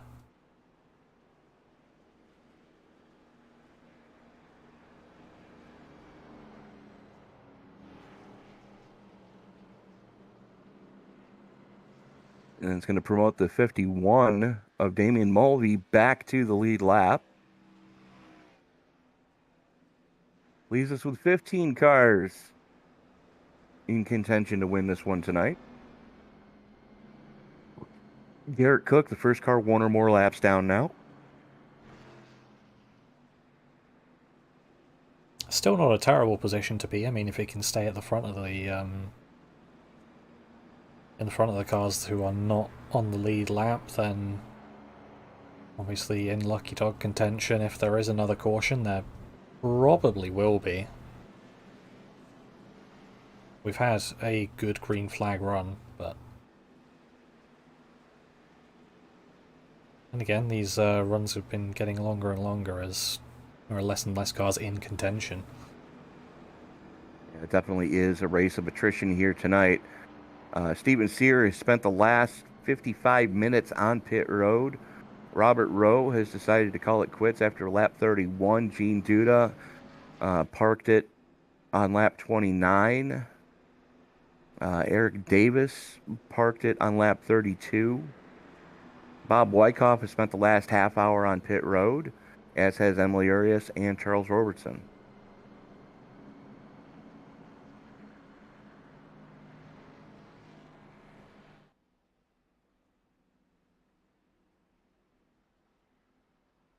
And now add to that the 16 of Treadwell, the 13 of Carp, and the 3 of Duff. So good news if you're a Eugene Thorne fan. He does have an opportunity to climb into the top 20. Yeah. Should be able to get that if he just keeps turning in laps.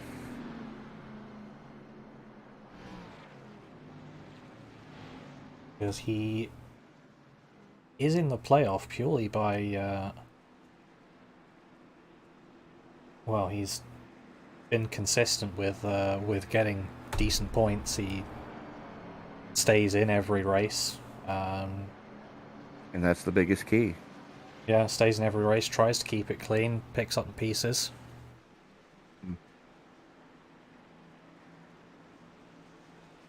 Rostrom going to have the button when we turn him back loose. Working lap 73 right now of 100. Worrell going to start to the inside as the field works its way into the north end, going through turn 3 right now. Place your bets, folks. Who you pulling for?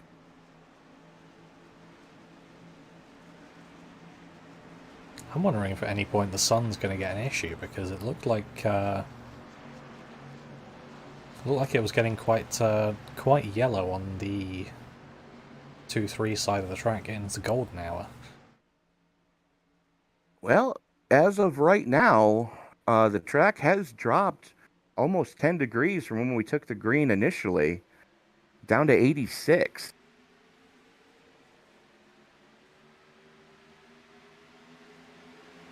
Brostrom not getting the getaway he was hoping for, as Worrell works the inside right now. Brostrom, though, going to use that second lane.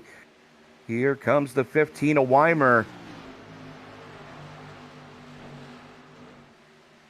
Weimer trying to make it happen on the top side right now, as right behind him, that is Marcus Hagman and Skylar Carnes going after each other for 5th. Brian Chu there as well.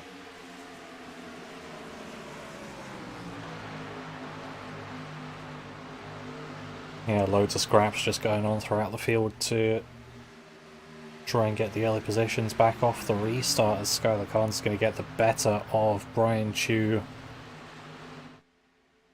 after a lap, and see the absolute melee of cars in the background as the front 12 have it sorted out. The guys towards the back of this pack definitely do not yet. No quarter asked for, no quarter given right now, as we have 26 laps to go here at Indianapolis. Brostrom, Weimer, Worrell, Battle, Hagman, your top 5. Carnes, Chu, Prince, Zimmer, and Banner rounding out your top 10. Clarence Prince was a lap down at one point, just got back on the lead lap under the previous caution, and now back into the top 10 for the 45. Yeah, some very good going, and looking good for him as he's up 17 spots. One of our biggest movers so far actually, is JB Banner, up 21 and in the top 10. He's in 10th place at the moment. A little bit further back in the mid-pack, lap down, Derek Cook and Rhea Ferris going after each other for the free pass position should another caution come out. Ferris on the low side, Cook on the top side. That is your battle for 16th. Absolute run that Skylar Khan's got off of turn 2. He managed to get himself past Brian Chu, and he's getting himself past Hagman as well. So two separate cars on the backstretch.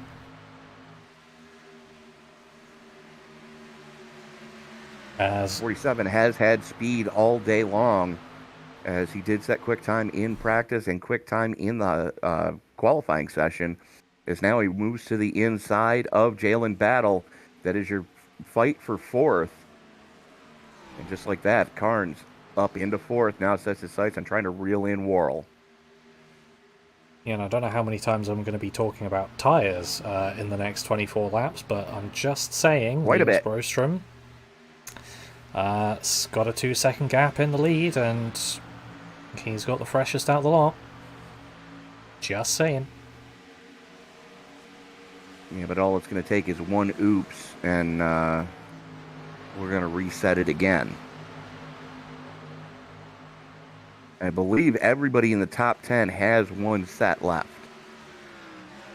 I think you would be right about that one. But does Linus have one, or does he have two? One. Yeah, would be, wouldn't it? Yeah.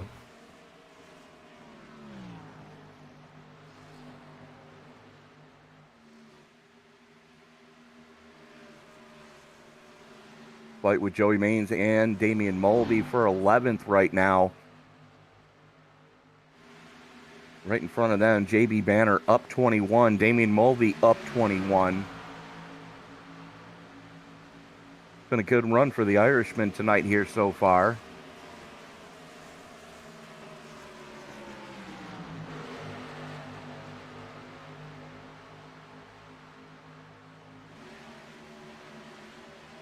As Brian Chu starts to work on the backside of Marcus Hagman for 6th.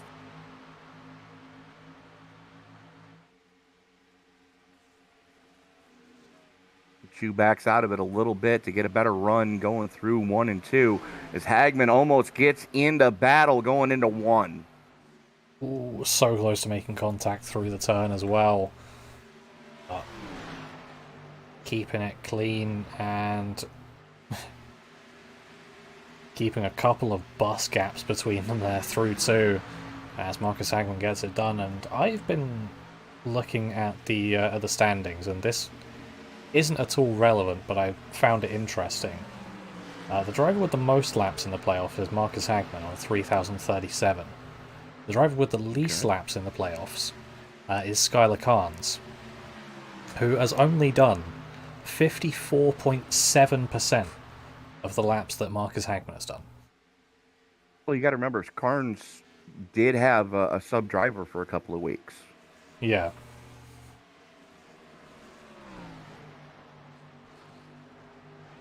Very true, but I just found it to be quite an interesting stat. Carnes up into 3rd, now works the back bumper of Jeff Weimer down the backstretch.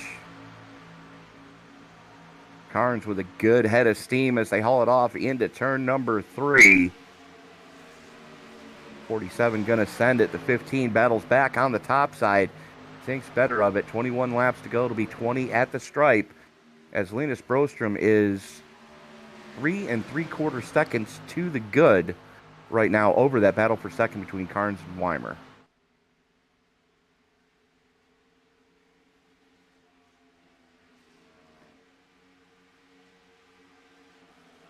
Yeah, and now Worrell getting into the action as well, getting past Jeff Weimer. Going to set his sights firmly on the 47 in front of him. And, you know, Jason, we've seen Chris in a lot of other series that we broadcast here on the Esports Broadcasting Network. And every time he shows up, you know he's going to be one of the cars to beat. Yeah. And he is showing that here since he came into this league. As a matter of fact, I believe he won his debutante race. I believe you're right. It's true for a surprising amount of the drivers here, actually. Skylar Carnes, I think, as well, is one of those.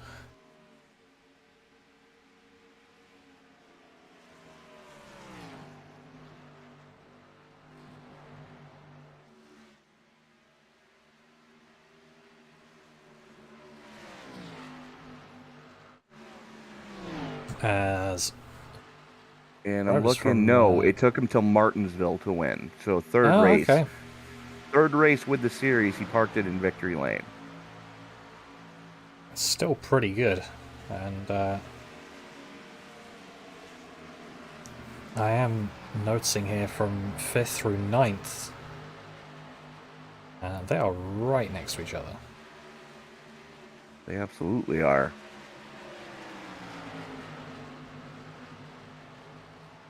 And here we go. Money stop time. Hagman going to lead that trio of himself, Battle, and Chew.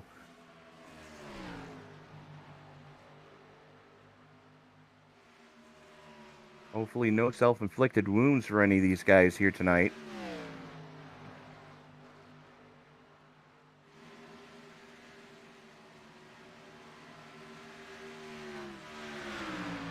Mulvey and Clarence Prince going at it as well, and Chew blew through his box.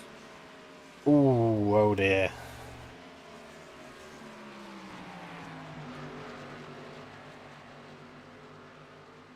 Hagman 4 fuel down and away. Battled 4 fuel down and away. Chew 4 fuel down and away, but 3 extra seconds on pit road as he had to back up to get to his stall. So now the question is, when are we going to see the top 3 flinch and bring them pit side, and who's going to be the first one to do it?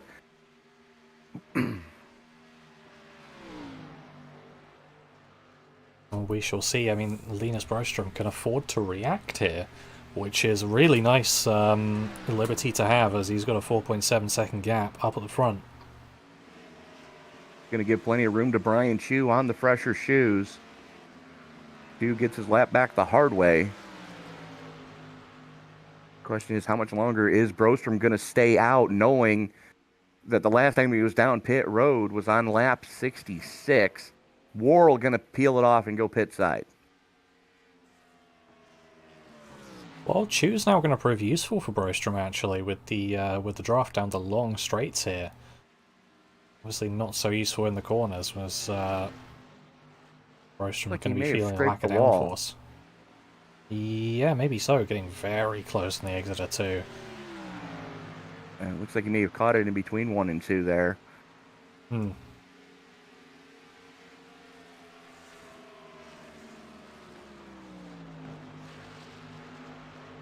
Much like we saw last week at Pocono, on a good stop, you can be down and away and not lose a lap here.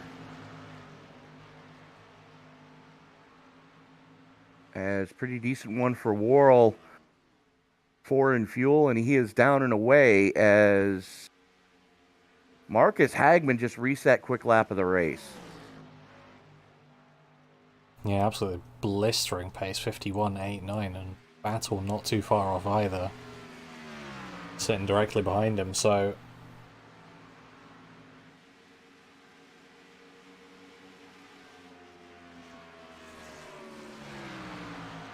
There's the 86 looking to get his lap back the hard way. So that leaves us with 14 on the lead lap right now.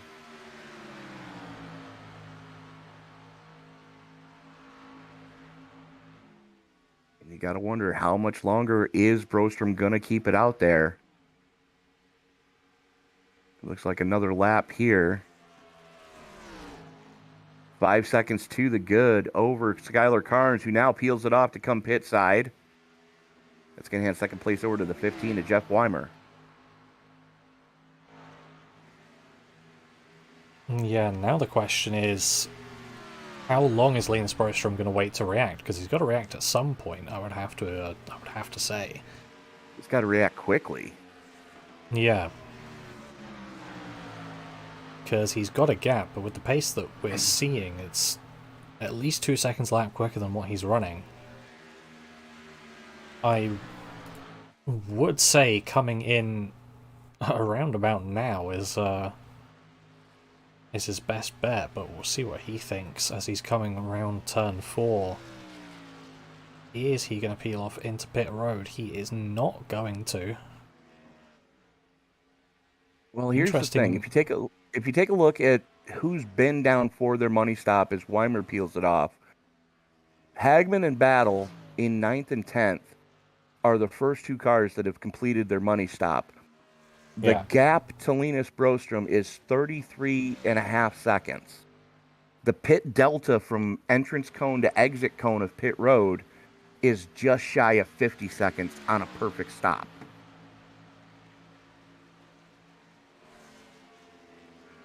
So Interesting question. Would it be possible to have saved enough fuel? not with a 65% fuel fill.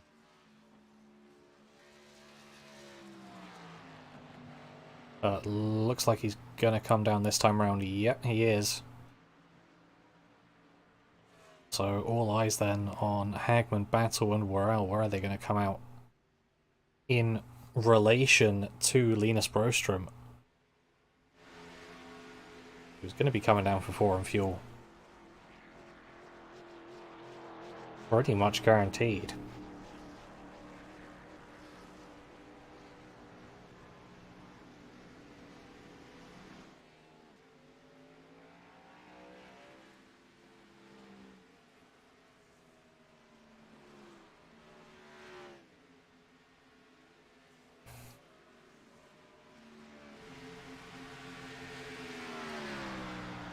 Hagman and Battle coming down into turn 1 now, and they're very much past Linus Brostrom here.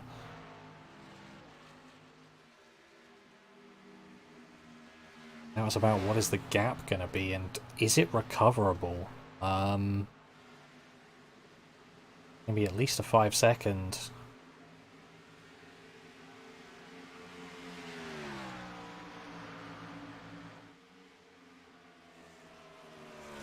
To be honest, I don't think that gap's recoverable.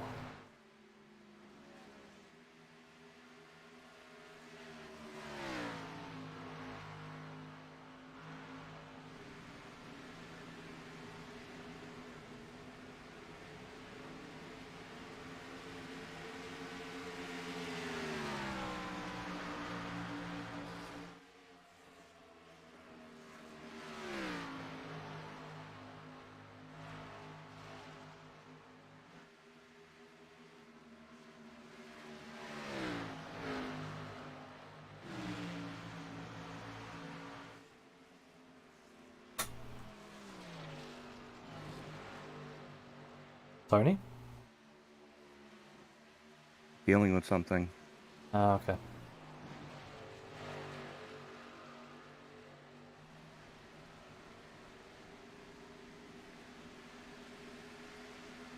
Sorry about that. I had to do my admin duties for our live stream. Yeah. I was just saying how I didn't think the gap was recoverable. I'm gonna retract that statement pretty quickly as Linus Brostrom resets quick time with a 51.8. Absolutely proving me wrong, as he has just about halved that gap already. It was 5 seconds to Marcus Hagman, now under 2.5. Right, but you know as well as I do, he's got to get by Worrell, who is not easy to get by, Battle, who is not easy to get by, and Hagman, who will make it as difficult as he possibly can for you to get by him. Yeah, I mean, especially in the closing laps of a playoff race. There's Worrell in front of Brostrom right now. Oh! Brostrom to the wall! Ow! Oh! Skylar Carnes just caught a race car to the face. That's catch fencing. Holy Christmas. Well, here's our thank God it's a simulator moment. Yeah. That car is done. Both those cars are done, and that started with Casey Tomlinson trying to get out of the way, and unfortunately got squirrely coming off of 4.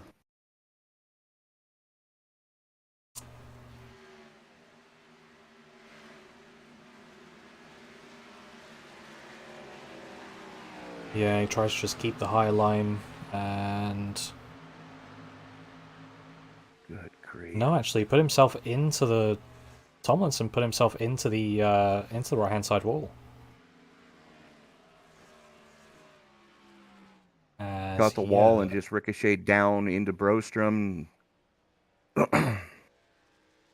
And unfortunately, Skylar Carnes absolutely nowhere to go as Brostrom was spinning after bouncing off the concrete.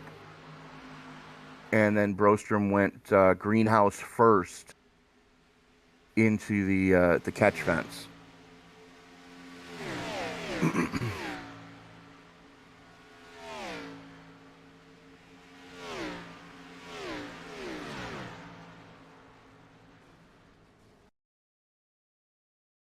And Brostrom is both crabbing and smoking badly right now. If anyone wants a screenshot, there you go.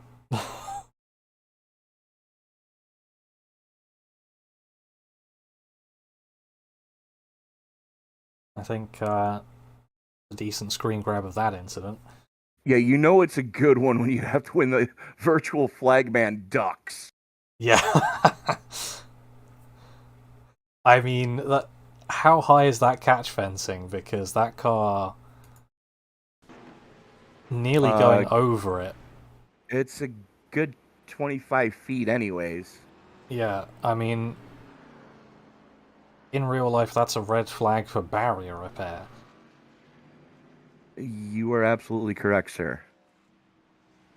And then check all the spectators are okay.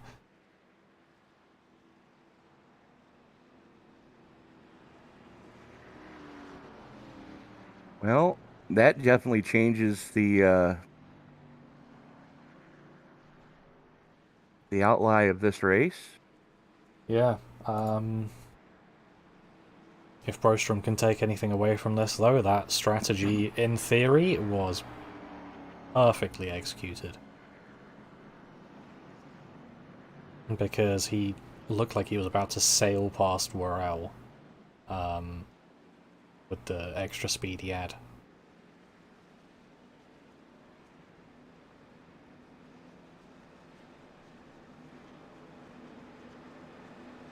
Who I think is lucky that that all happened just behind him. I think had Tomlinson been any closer, then Worrell may have just been tagged and been caught in that as well. Joey Mays is going to try to bring it home from here. Yeah.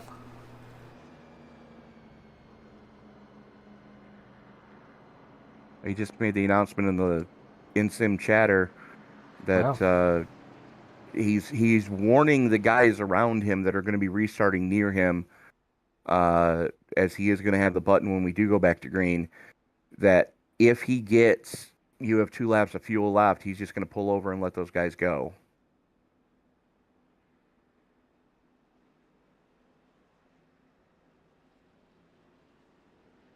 And he elects the inside lane. That's going to put Worrell and Hagman on the top side. Battle starting on the low side. Brian Chu's going to go to the low side, and Colin Zimmer's going to go to the high side. So 3 Chevys and 3 Toyotas leading this piece. Your highest running Ford right now is sitting back in 9th, and that is the 14 of Isaac Wilson. Well, if Manis does end up having enough fuel, then he's going to try and make that Chevy as wide as physically possible. Can you blame him? No, absolutely not. I would. All's fair in love and esports. Yeah,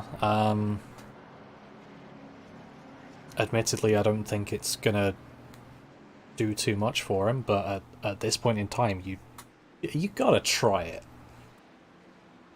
Oh, absolutely. That's what he was saying is, he's made his bed. It's time to lie in it. As we are going to restart with 5 to go. 5-lap dash for all the marbles here in the opening round of the iSNF Sunday Night Fever Cup Series playoffs. So And we go from one Penske-owned track this week to another one next week as we head to the Irish Hills of Brooklyn, Michigan for round number 2 of the playoffs and the Michigan International Speedway. Field comes off at turn number 4. Pace car gets ready to haul it on off. There it goes, and here we go. 5 laps for all the marbles here tonight. Joey Maines has the button, holds him down, rolls back into it, and we are back underway. Green flag is out. Maines not getting the restart he was hoping for. Spins his tires a little bit, and we're 3 wide going into turn number 1. Jalen Battle wasting no time at all, and Marcus Hagman managing to get through as well. Oh, there's a crash at the back with 45 at least. So about that 5-lap sprint can be a 3-lap sprint after this with one of our green-white checkers. We are going into overtime. Yeah.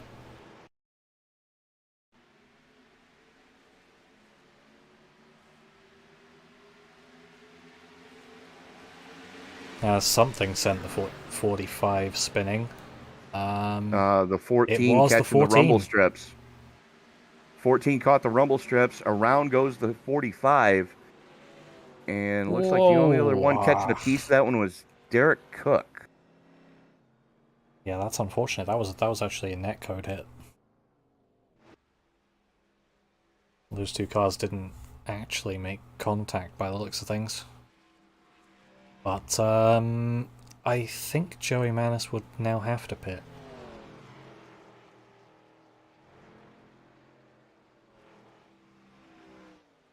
Yeah, as a matter of fact, he said he was going to if another caution came out.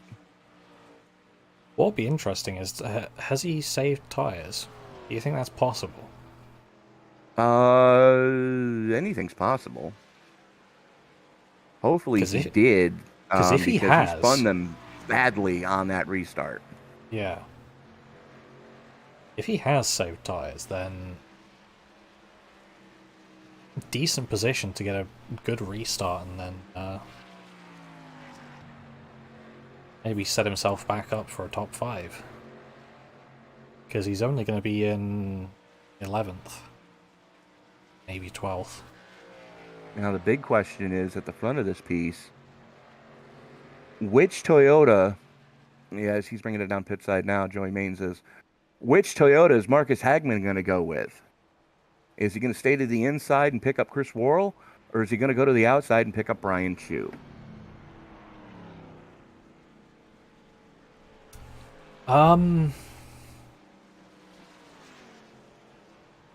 Interesting question, right? I think. Yeah.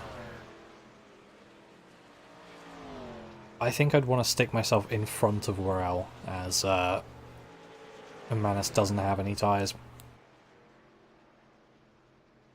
So just fuel for him.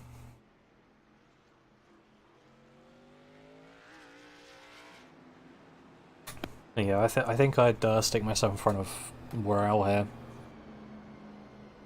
Although it's hard to tell which side has been getting the better restarts. I think it's pretty even here. Well, so far tonight, Hagman's been the only one, or not Hagman, Brostrom's been the only one that's gone to that second lane on the restart. Yeah. And it did work well for him. Did Marcus Hagman learn anything from his fellow countrymen? We shall find out. Well, it's just a question of whether he can do it as well.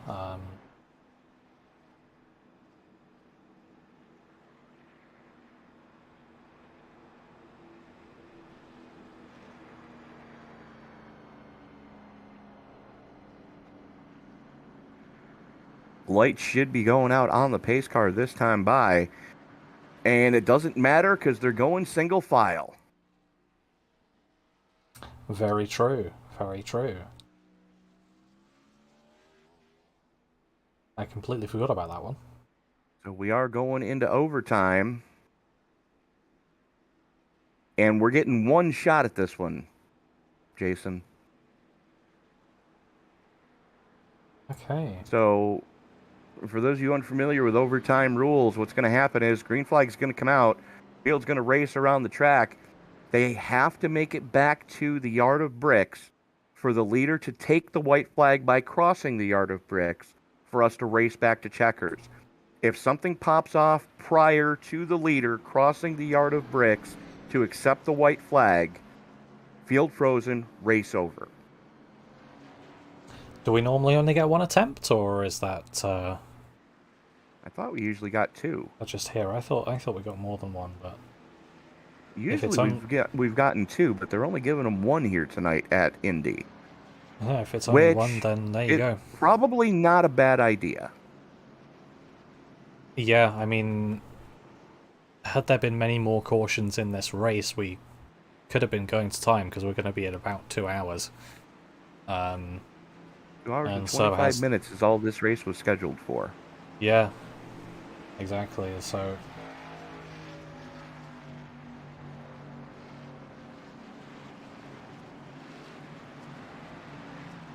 as the field works its way through the north end of the facility, Hagman gonna have the trigger. What type of restart can those 2 Hendrick cars get at the front of this piece? Being as they are in the same team chat, I would expect them to get a pretty decent getaway from those 2 Toyotas behind them. Pace car is in. We are about to settle this one once and for all. Hagman holds him down, starts to pick up the pace a little bit, rolls into it. Green flag comes back out, and we are back underway. Worrell has to stay in line till he gets to the yard of bricks. Now he can make a move. Battle goes down to block the 20. Hagman slams the door on his teammate. Here comes Worrell on the high side. Battle for second, hot and heavy. Worrell's Toyota on the top lane, getting the run coming through the south end. Here comes Mulvey with a head of steam. he won in Season 2 here for his only win in the iSNF, and in the top 3 now. He is looking good. This is going to be one of his best finishes in recent memory if he can keep it up, and looking good to the inside of Chris Worrell now. He's got the freshest tyres. He's got the tyres. Yes, he does, by about 5 laps, fresher tires than anybody around him in the top 5. And we are racing back to checkers as Hagman takes the white flag. Mulvey stalking the Swede right now. Sweden in first with Hagman. Ireland in a second right now with Mulvey. Mulvey with in the catbird seat as he is all over the back bumper of Hagman. Coming down the back straightaway. Worrell has to chase it a little bit. That's going to give Mulvey a run coming down the back chute. Mulvey with the nose out front as they haul it off into turn number 3. Side by side with Hagman. Here comes Worrell. Hagman slams the door on him. They touch coming through the south end. Mulvey with a good head of steam and a good gap coming off of turn number 4. He's got it. Damian Mulvey gonna come home with the victory. Aaron Gobra. That is honestly, I can say, one of the single best finishes I have seen in a long time. And between 7th and 8th, there was actually nothing in it. I want to go back to see that between those two. Between Zima and Wilson, there was 0 in it. 3/1000th of a second separating Colin Zimmer and Isaac Wilson at the yard of bricks.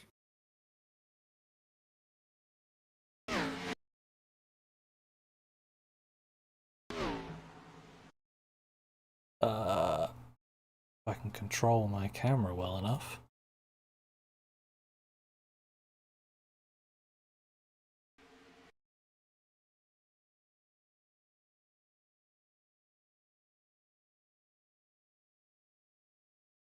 Yeah.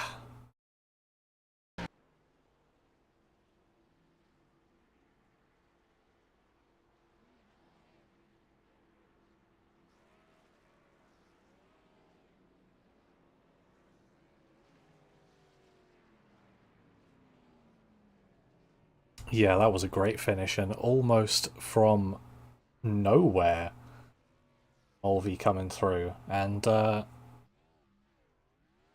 I'm going to take a bit of a smug moment. What did I say at the start of this race? Damien Moley's got a shot at this one. Yeah. The one time I say something and it works out well.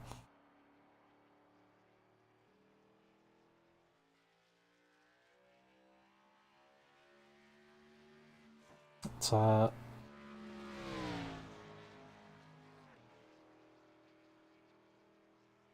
Tony has moved voice call.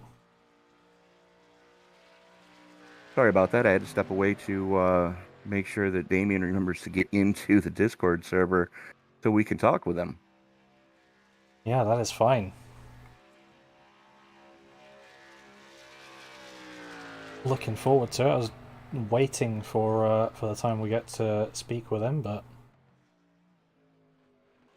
there's been loads of races where he's seemed really strong and then something's happened to him. Absolutely. Well, let's start this one off in reverse order, shall we? Yeah, absolutely. And we are going to go to our third place finisher, Marcus Hagman. Probably not the finish you were hoping for, but all things considered, third place at the Brickyard, not too shabby, my friend. Considering everything, I think I need to be happy with that one. That was a good team effort, especially with Jalen in fourth, and I think JB in sixth. That's really good for the Henrik Motorsport guys. I had a fast car today. Just didn't have anything from all these new tires at the end there. So yeah, I'm really happy. Well, you led a ton of laps here, so you got the bonus point for leading a lap. You got the bonus point, or you got the points for coming home in third. Not too shabby of a way to start the playoff round, sir. Yeah, that's really good, and I also got the bonus points for a clean race, so 0x. So yeah, one of the few to do that here tonight. Well, somebody has to be, and this time it was me. Yeah, absolutely. I'm looking down through here right now. Looks like yourself and Worrell, the only two that I'm... nope, yourself, Worrell, and Jalen are the only ones to get clean races here tonight. So good on you, gentlemen, for doing that. Damien Mulvey also with a clean race. So there you go. Our top four all clean. So you can race hard, you can race fast, and you can race clean at the Brickyard. Absolutely, you can. Yeah, as long as you stay up front all the time and trust the guys surrounding you, it's really good racing, and it's really clean racing, and you can stay on 0x like forever. Absolutely, but Marcus, we go from one Penske-owned track this week to another one next week as we head to the Irish Hills of Michigan and the Michigan International Speedway. What are your thoughts going into that race in Brooklyn? I'm prepared to turn left, Tony. So, were you always a smartass, or did your mom teach you well? My mom teach me well. So, yeah, that's my only thought I got so far. I'm prepared to turn left. Fair enough. So, Marcus, who do you need to thank to help you with the podium here tonight? I need to thank you guys. I need to thank my competitors, everybody who make this league the league it is, well organized, and Ria for sticking up with basically everything. My team back at home, 4C Sports, and our sponsors, Moby Rental Cars, Kappa Bar, and Cooler Master. We just love to have those guys on board. All right, Marcus Hagman, congratulations on the podium here tonight at Indy. We will see you next week in Michigan. 10-4. Have a nice evening, guys. You too, sir. And I believe you have the driver of the Joe Gibbs Racing 20 with you now, Jason. Yeah, absolutely, Chris. Congratulations. Second place. What are your thoughts about it? Oh man, first and foremost, I'm glad that me and excuse me one second. Sorry about that. I'm glad me and Brian were able to get a top 5. It feels good finishing second. I wish I could have been able to have a chance to win. That caution when I was leading really sucked, especially having one set of tires left. So I tried to stay out long enough to where the next time I pit, I'd be able to make it to the end. I took my tires and went there. I really thought Linus didn't have another set of tires on him, so he was the main person I was worried about because I knew Marcus and Jalen pitted a little earlier. I'd be able to catch him on fresher tires, and all of a sudden Lena just came roaring up there, and like right when he was getting to my bumper, um, we were coming out of 4, and I guess Casey might have gotten the wall and like got into him. And I just feel so bad for Linus because he had the cat in the bag for sure. And yeah, other than that, just glad to finish second. I know one thing: I'll definitely save a set of tires for the end of every race from now on. That's what I usually do, but I should have done it tonight. But yeah, Damien hauled ass up there and got the win. It was pretty cool. Yeah, no, we saw how well it worked, but that's a good thought going into Michigan. Do you have any other thoughts going into that track? No, not necessarily. I think tonight's race was a lot of fun. It'd have been cool to have a couple less cautions, but for the most part, we got to do a good amount of green flag racing, so that's all you can really ask for. So I'm happy.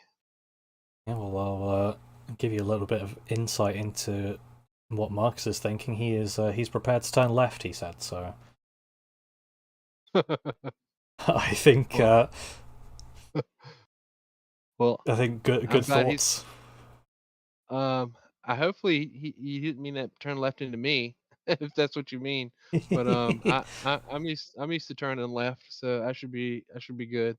It's the turning right part that's hard for me. And Marcus said he's going to help me out with turning right eventually, but he keeps blowing me off. But Yeah, well, I'm just kidding. got 2 weeks to think about that one. But before we let you go celebrate, who do you need to thank? Rhea for putting on the league, Brian for holding our team together, Damien, good job, good win tonight. I feel bad last night. I got tight and hit the wall, and it just ran right into me. And I really screwed his race over last week, where he could have definitely won that too. He's real fast at these flat, long tracks. But other than that, thank everybody showing up on Sundays and racing with us. It's fun. Thanks you guys for the broadcast, and that's it. Yeah, well, congratulations, and we'll see you next week. Thanks, man. Have a good night. Yep. And unfortunately, Jason, we don't have our race winner in the chat. Ah. Yeah, I know. The one time I would love to hear that Irish brogue.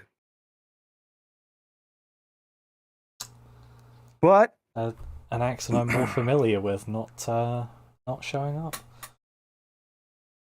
Well, unfortunately, hopefully he's just lagging behind a little bit here. But we do have another one in the books. Round 1 of the playoff done and dusted. As let's take a quick look at our finishing order. The Irishman Damien Mulvey coming home with a victory. Ran up front most of the night. Had a very strong car. Started 32nd. Did not get a qualifying lap in. But coming home in the winner's circle. Chris Worrell hanging on for second. Marcus Hagman coming home in third. Jalen Battle, good run for him. Good way to start the playoffs. Coming home in fourth. Brian Chu rounding out your top 5. JB Banner, Colin Zimmer, Isaac Wilson, Joey Maines, and Rhea Ferris rounding out your top 10. So good recovery ride for the boss lady. Yeah, I see in chat Damien Mulvey not sure how to get in, so maybe we'll get Rhea to show him how to join the voice chats and get a couple words with him at the start of next week, maybe. That sounds like an awesome idea. And apologies for the black screen you're seeing, because the game booted me out of the session prematurely and gave me a black screen, so... Well, rounding out your lead lap cars is going to be Johnny Castle, who came home in 11th. Clarence Prince, one of the big donors that Rhea did forget to mention, to help finish out this season here for the iSNF Sunday Night Fever Cup Series. Rounds out your top 12. Jeff Weimer, Derek Cook, Tommy Stanley, your top 15. Eugene Thorne, Mike Iskandar, Linus Brostrom, after leading and having a very strong car, relegated to 18th. Skylar Carnes in 19th. Jake Banner in 20th. Casey Tomlinson, John Hopley, Chris V in his debut run coming home in 23rd. Will Karp in 24th. Rounding out your top 25 is going to be Adam Duff, Brian Treadwell, Charles Robertson, Emily Urias, and Bob Wyckoff rounding out your top 29. Eric Davis, Robert Rowe, Gene Duda, and Steven Sear round out the 33 cars that started here tonight from the Brickyard. Jason, another one in the books, and I think Chris hit the nail on the head when he said just couple cautions too many for comfort here tonight. But with everything on the line right now, that really, that says volumes. And I think we're in for an amazing points battle. Oh yeah, definitely. And going back to this race, I think it definitely would have been good to see maybe a few less cautions, but at the same time, we had a brilliant finish, so absolutely cannot complain. Absolutely. So that is going to do it for us here tonight from the Indianapolis Motor Speedway. For Mr. Jason Softward over in the production truck, this is Tony Trapasso, reminding you, ladies and gentlemen, that as you walk down the road of life this week, please don't play in traffic.